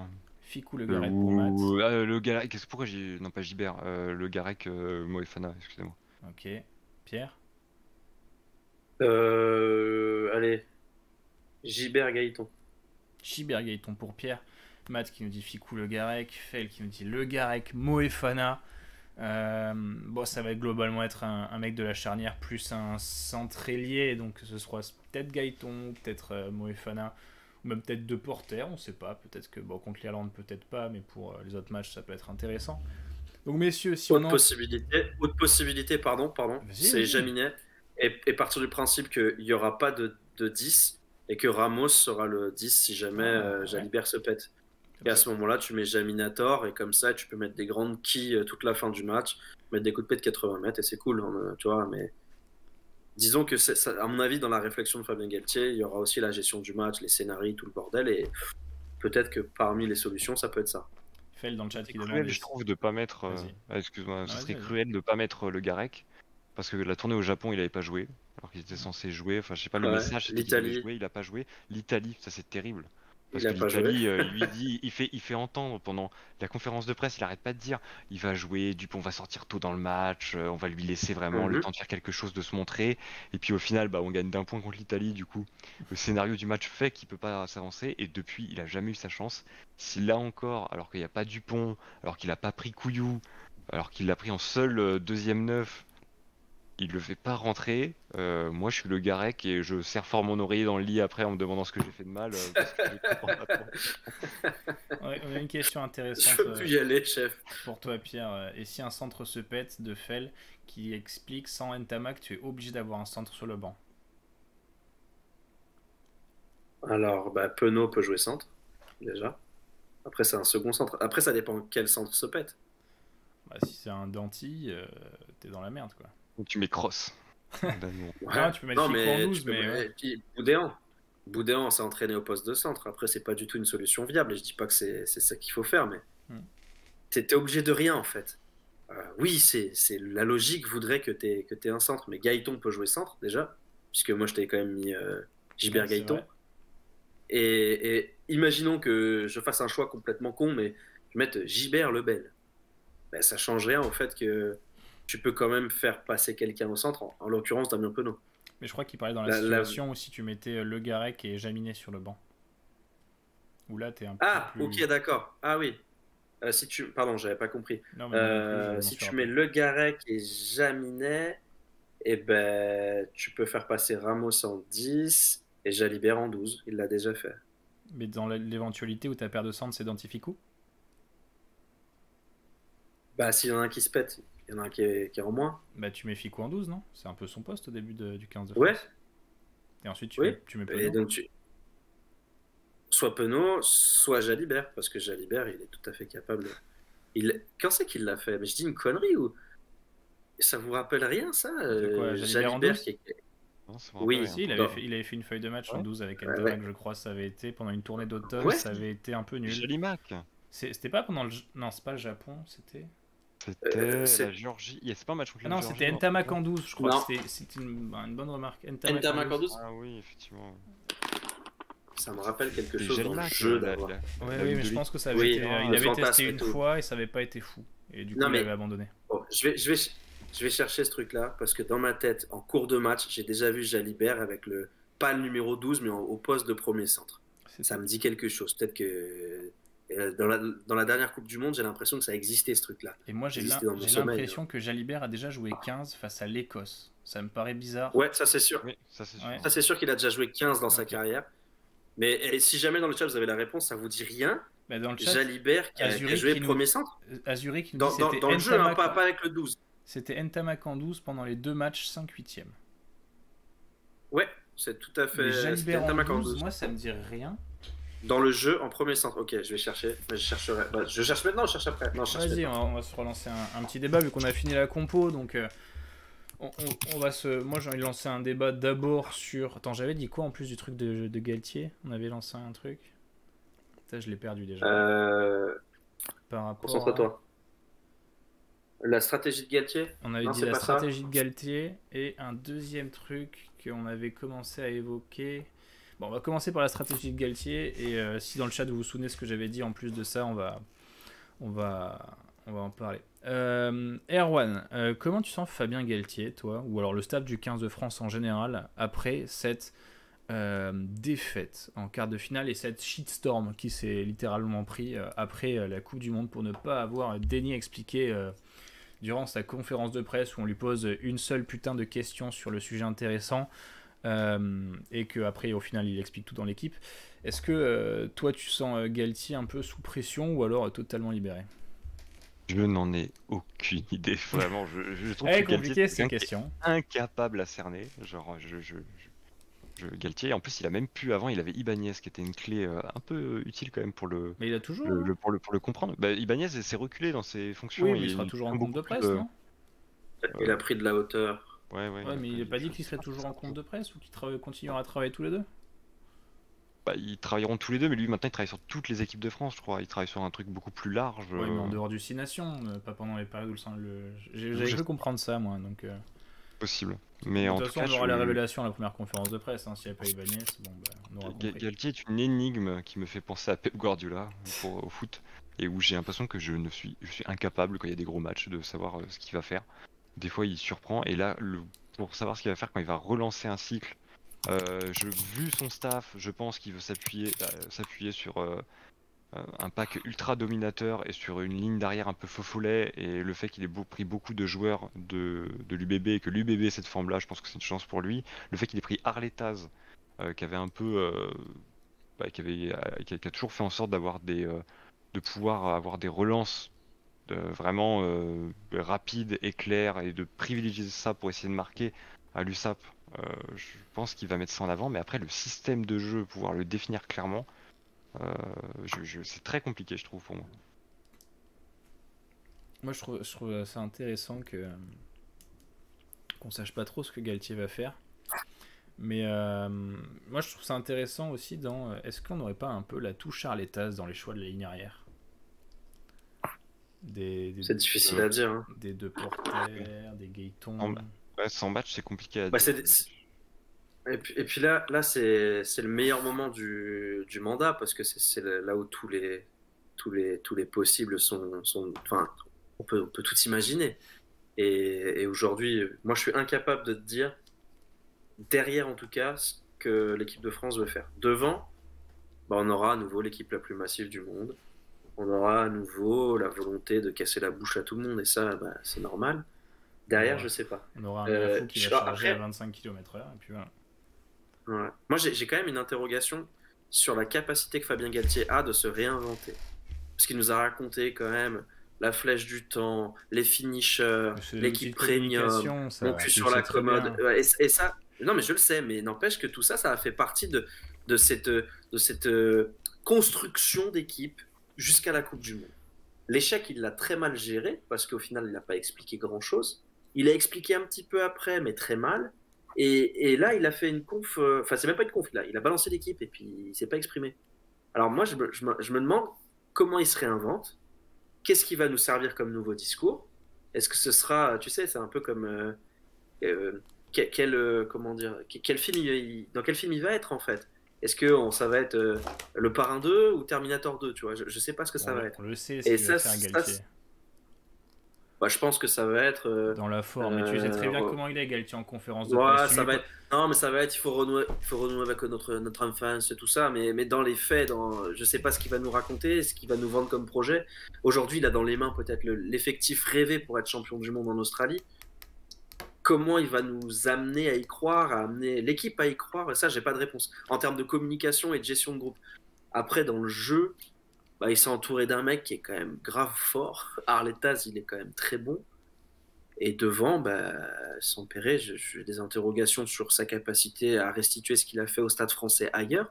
Mais s'il y arrive, ils avaient un pack de tueurs. Donc, en tout cas, sur les phases statiques. Puis, il y a quand même pléthore de bons techniciens. Donc, j'imagine qu'ils ont un plan de jeu huilé. Et quels chanteurs ils vont ramener pour les entraînements du 15 de France? Les chanteurs de variété, ils vont ramener pour faire un discours. Moi, j'adore Galtier parce que ses conférences de presse, c'est toujours la même chose.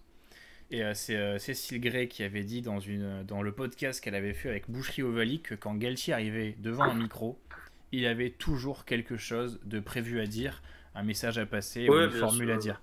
Et c'est tout le temps la même chose avec Galtier. Oui, un mot-clé, un machin. Moi, je m'inquiète pas, il aura toujours une formule, les ébullions de l'univers, et puis les E.T., et puis voilà. Il va toujours avoir un truc. En conférence de presse, il va nous faire enrager parce que tu lui poses une question, il va prendre une moitié de la réponse pour te dire des trucs factuels que tu n'en as rien à foutre, c'est des trucs que tu sais déjà, et puis l'autre moitié de la réponse, il va te répondre à un quart de la réponse. Ça va être ça. Si tu lui Sur la com de Galtier, moi, j'ai deux trucs, j'ai deux petites anecdotes assez marrantes. La première, c'est au micro de Julien Landry, et c'est un son qui est diffusé assez régulièrement. Julien Landry lui demande comment il a passé la nuit et il dit j'ai très mal dormi parce que hier il m'est sorti un herpès. Et là il fait 5 minutes sur son herpès. Donc déjà ça c'est très fort. Et un autre confrère qui pour la Coupe du Monde 2019 au Japon, Fabien Galtier était déjà présent puisqu'il y avait la passation de pouvoir, machin truc. Et juste avant de prendre le bus pour aller au stade pour faire l'entraînement, il n'y avait pas non plus énormément de médias. Et donc j'ai un confrère qui va voir Fabien Galtier qui lui dit salut Fabien, ça va? Et là Fabien Galtier le regarde très sérieusement et dit non, ça va pas parce que j'ai très envie de faire caca et je sais pas si je dois y aller avant de prendre le bus ou après au stade. Et donc là gros silence et il dit bonne journée et il se tire.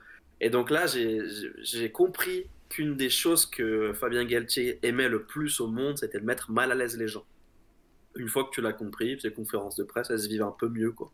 Mais je pense quand il a fait les médias training, je pense que les médias training de Galtier, ça doit être exceptionnel. Parce que tu sais, tu l'as vu, toi, en conférence de presse, Pierre, quand il te répond, il te regarde dans les yeux tout le temps. Il coupe très rarement le regard, ou alors c'est pour regarder Ibanez, ou alors c'est parce qu'il a fait une blague, il regarde, tout le monde rigole. Et c'est assez exceptionnel. Mais moi, je trouve que génial, c'est que pendant la Coupe du Monde, il va sans doute mettre Gaëton ou Deporter. Tu vas lui poser une question en conférence de presse sur Gaëton ou Deporter. Il va te répondre pendant 3 minutes. Il va te faire 1 minute et demie sur le passif de Gaëton. Il va remercier le club qu'il a formé. Il va remercier la section paloise. Il va dire que Gaëton a fait des bonnes performances. Il va te citer les performances une par une. Et puis après, il va réellement te dire pourquoi, à demi-mot, Gaëton ou Deporter dans la compo, ça peut être intéressant tactiquement. Tu vois, c'est tout le temps la même chose. Tu vas voir, si vous vous amusez pendant les conférences de presse dans le chat à regarder et analyser ce que dit Galtier, il y a toujours une bonne partie de la réponse où il dit des trucs que tu sais déjà. Et tu te dis, mais pourquoi il nous dit ça? Et en fait, il gagne du temps sur la question. Parce que Galtier, c'est un peu... il y a aussi qui s'adresse à la France dans son entièreté, quoi. Oui. Donc il y a des gens... je pense que c'est la déformation France Télé, sans faire offense à nos copains de France Télé, mais tu sais, de parler à tout le monde et de vouloir expliquer. Et Thierry Lacroix le faisait aussi. Et tu vois, j'ai l'impression que Fabien Galtier, quand il parle, il a vraiment cette volonté d'expliquer tout, y compris le plus basique. Mais c'est ce qui fait que c'est presque une course contre la montre, les conférences de presse, parce que c'est jamais plus de 15-20 minutes. Tu as 5 questions à poser, max, 6 peut-être. Et si t'as le malheur parmi les journalistes de poser une question de merde, bah lui il va en profiter parce que ça va être une question de merde. Et il va te faire à 5 minutes, un tiers de la conf. Et voilà, et dans le chat, mais à chaque fois que je regardais les confs de Galtier sur Twitch, sur le Twitch de France Rugby, c'était toujours putain, mais c'est quoi ces questions de merde, ils posent pas les vraies questions, les journalistes. Et en fait, je remarquais qu'au final, t'avais peut-être une ou deux questions intéressantes qui étaient posées sur 6 ou 7. Sur les vrais sujets, c'était toujours des questions ultra générales ou alors des trucs un peu polémiques dont on s'en branle et on parle pas avant un match, tu vois. Et il y avait jamais des questions de jeu, et donc voilà, moi c'était mon coup de gueule par rapport aux questions que posent les journalistes. On parle pas assez de jeu, on parle trop de trucs inutiles. Mais voilà, ça c'est mon avis. Erwan, on a fait une longue tirade avec Pierre. Comment voilà, tu le sens, toi, ce 6 Nations? Bien. Et j'ai envie de bien le sentir. J'ai envie de, sans mauvais jeu de mots, hein. Mais voilà, j'ai vraiment envie qu'on performe et qu'on se relance parce que je pense que là, il y a un trou, à prendre. Il y a un intervalle, il faut y aller et puis il faut marquer. Vraiment, je le vois comme ça. Je me dis, l'Irlande doit se reconstruire avec un après Sexton. Parce que même s'ils mettent un mec où ils vont réappliquer exactement le même plan de jeu, j'ai tendance à penser que ça va peut-être falloir un peu de temps avant que le ciment sèche. Mais voilà, je veux vraiment qu'on prenne une option dessus. Et je pense qu'on a clairement les moyens de le faire. J'étais peut-être un peu sceptique au début, même si on savait déjà que Dupont, il y avait peu de chances qu'il fasse le tournoi 2024, parce qu'on savait déjà qu'il y avait des ambitions olympiques, etc. Là, quand je vois la forme de Lucu Jalibert, quand je vois la forme des trois quarts qu'on va appeler, quand je vois la forme du pack, quand je vois que tout le monde a l'air de s'être mis à peu près de la Coupe du Monde, euh, en tout cas dans les titulaires, il n'y a pas de question de est-ce qu'il est encore sur le cadavre du mondial perdu ou est-ce qu'il est passé à autre chose. Ils sont passés à autre chose et je pense que vraiment on va vouloir faire forte impression. Après, entre le vouloir et le faire, ça, il n'y a que les matchs qui le disent. Dans le chat, on va bientôt terminer l'émission, donc faites-nous un prono, vous mettre premier, deuxième, troisième par rapport à ce que va faire la France dans le 6 Nations. Pierre, est-ce que toi tu crois à un bon 6 Nations de la part du 15 de France? Et deuxième question, peut-être une victoire avec 3 matchs à domicile, etc. Ouais, mais le problème c'est que ton plus gros match il arrive en 1 et bon, c'est les aléas du calendrier, mais c'est un peu dommage parce que ça veut dire que tout de suite, j'ai le sentiment, je sais pas si ça va être très clair. Je pense qu'avec l'Irlande, on est les deux équipes qui avons le plus de certitude. Après, je mets l'Écosse, et en dépit de leur demi-finale, je mets l'Angleterre, le Pays de Galles et l'Italie derrière. J'imagine que le titre se jouera face à l'Irlande. Je pense que, vu ce qu'on a vécu et ce qu'ils ont vécu, et le stade de maturité des deux équipes, on est un poil derrière l'Irlande. Parce que c'est comme ça que je le ressens, et peut-être qu'on voit l'herbe toujours un peu plus verte du côté du voisin. Mais si on bat l'Irlande, je pense qu'on peut faire le grand chelem, parce qu'il y a peu d'équipes qui vont nous gêner. En revanche, je suis pas sûr qu'on batte l'Irlande. Voilà. Dans le chat, Fel qui nous dit... Vélodrome. Vélodrome devant chez nous, après la Coupe du Monde. C'est quand même qu'on part quand même avec un peu favori, non, quand même. Ouais, bien sûr. Non, mais... Ouais, là, mais la cote sera en faveur de l'équipe de France. Je suis pas sûr pour autant qu'on puisse battre l'Irlande, quoi. Moi, j'ai un peu peur du match contre l'Écosse aussi en Écosse. Je crois que c'est en Écosse. Ouais, Fel qui nous dit dans le chat, j'ai un peu peur de la défaite en Écosse, justement. Ouais, mais l'Écosse, c'est vraiment... Parce que là, on se déplace où? On se déplace en Écosse, au Pays de Galles, c'est ça? Ouais. L'Écosse, c'est l'équipe qui nous convient le mieux sur le papier. Parce que si on arrive à leur casser la bouche, ce qui est tout à fait faisable, on va gagner. L'Italie, bon, non, on va pas perdre. Le Pays de Galles, je pense que c'est une des équipes les plus faibles qui a été alignée depuis 15 ans. Je pense pas qu'on perde. Il reste l'Angleterre qui a un jeu abominable qui va nous péter les noix, mais dans ce registre-là, j'ai l'impression qu'on est supérieur, et il y a juste vraiment l'Irlande qui... J'arrive pas à me convaincre qu'on va les battre. que c'est sûr, quoi, que voilà, c'est du cousu humain, on va les péter. Je suis pas certain. Pardon, excusez-moi, ça m'est remonté tout seul. Thomas dans le chat qui nous dit les Anglais remontés comme des coucous pour venir gagner chez nous. Non, c'est pour apostropher ta tirade de Pierre, excusez-moi, c'est... Ah, c'était cool. Ouais, j'aime bien les ponctuations. Exactement. Après, les Anglais remontés comme des coucous pour venir gagner chez nous... Ont vraiment remonté comme des coucous les Anglais. Ah putain, faut qu'ils du soient monde, j'avais remontés. l'impression que... La clé, elle se casse quoi pour que tu remontes. Parce que même s'il pourrait être sous cocaïne, sous le cocktail qu'a pris l'Afrique du Sud en 95, je suis pas sûr qu'ils nous battent. Hein, mais Surtout qu'à la Coupe du Monde, j'avais l'impression que ils venaient, c'était la fin de...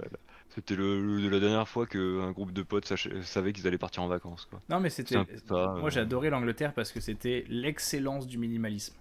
C'est ça qui était fascinant. C'était toujours la même stratégie, mais ils l'avaient tellement parfaite que ils explosaient absolument tout le monde. Ils ont fait chier l'Afrique du Sud, mais d'une manière, c'était exceptionnel la manière dont ils ont fait chier l'Afrique du Sud pendant bien 60 minutes avant qu'il fasse rentrer le banc et que voilà et que Pollard aussi vienne foutre son grain de sable.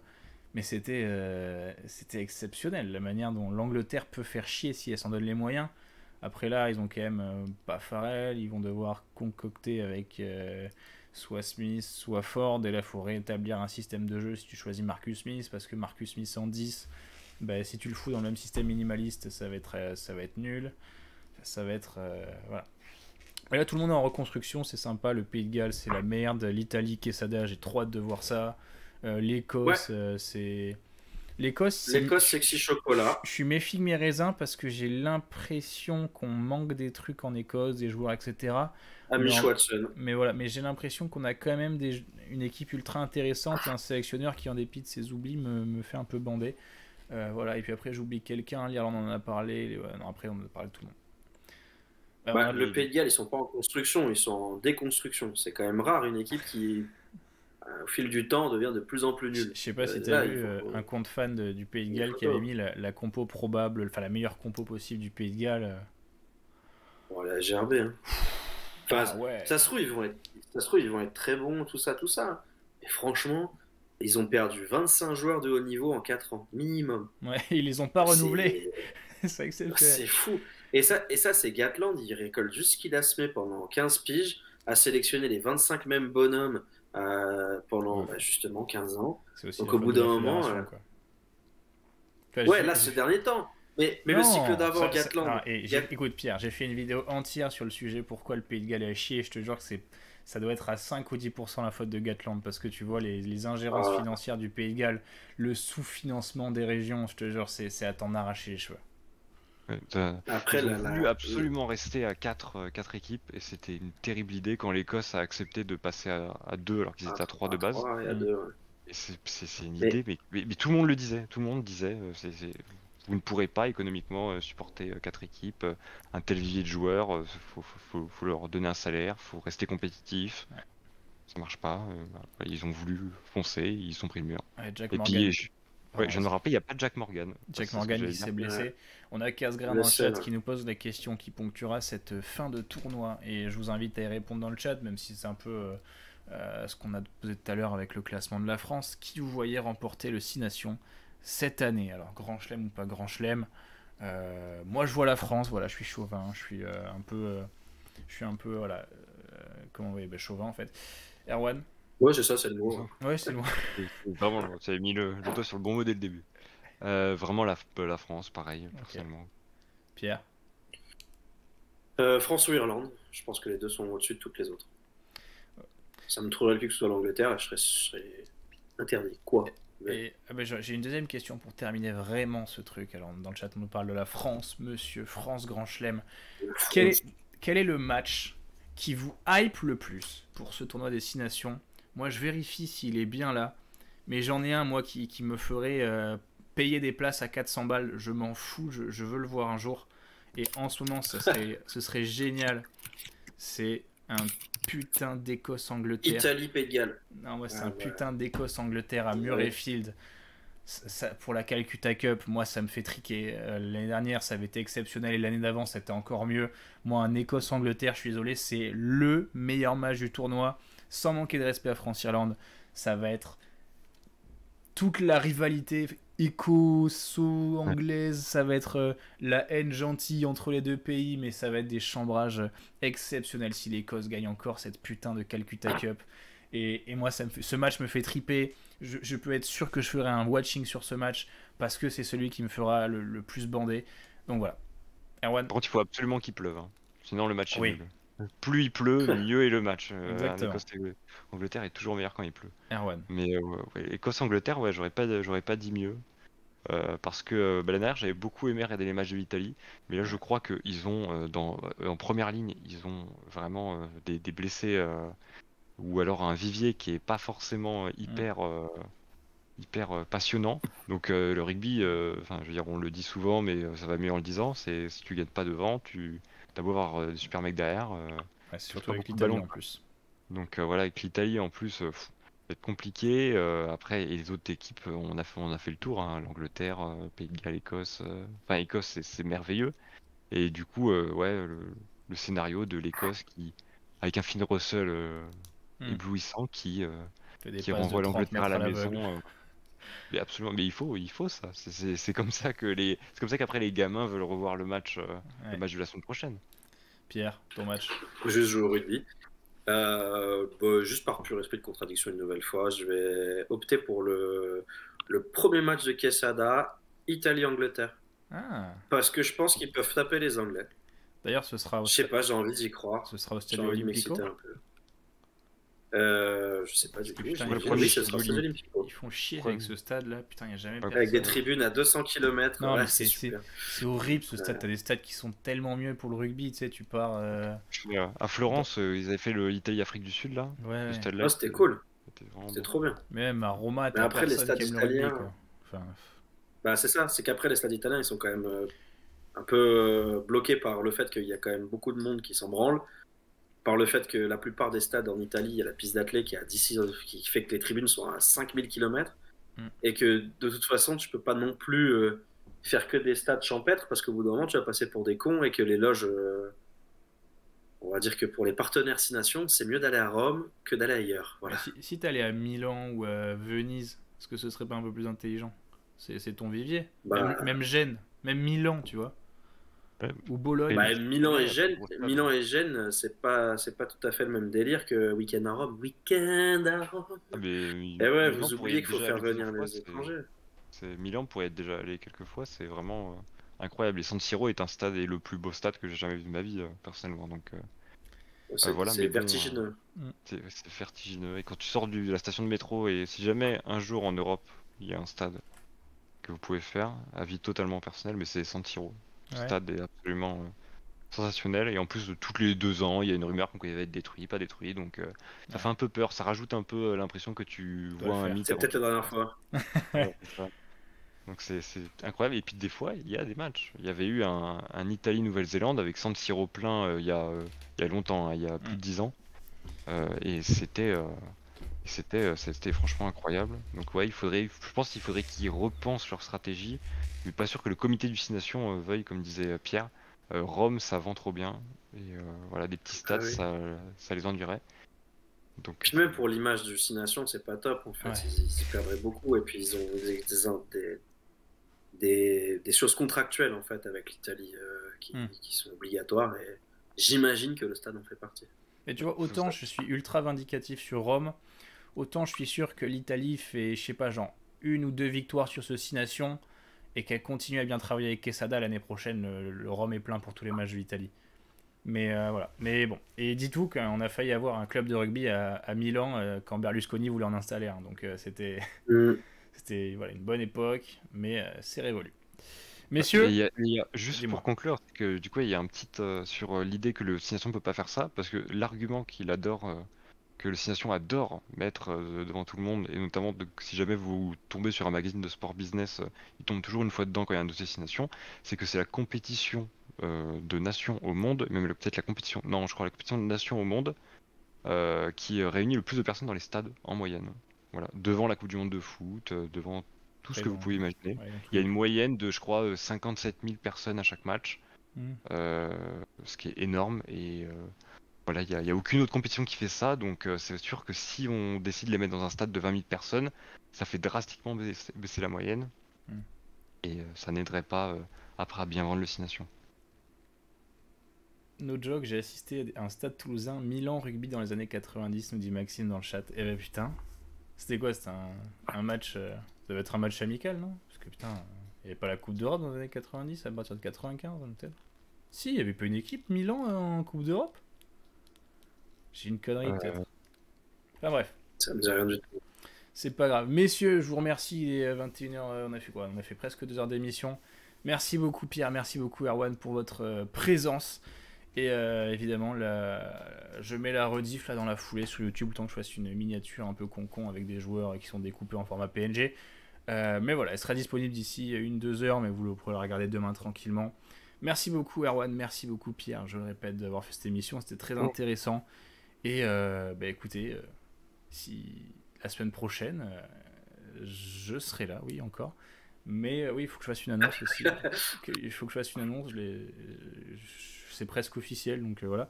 Mais je ne serai pas là la semaine avant le 6 Nations pour une raison bien particulière. Mais super intéressante. Bref, merci Erwan, merci Pierre, 3e fois. Et merci beaucoup le chat, merci beaucoup d'avoir été si nombreux. Je crois qu'on a fait un pic à 110. Donc voilà, je vous remercie, bonne soirée et à bientôt. Adieu.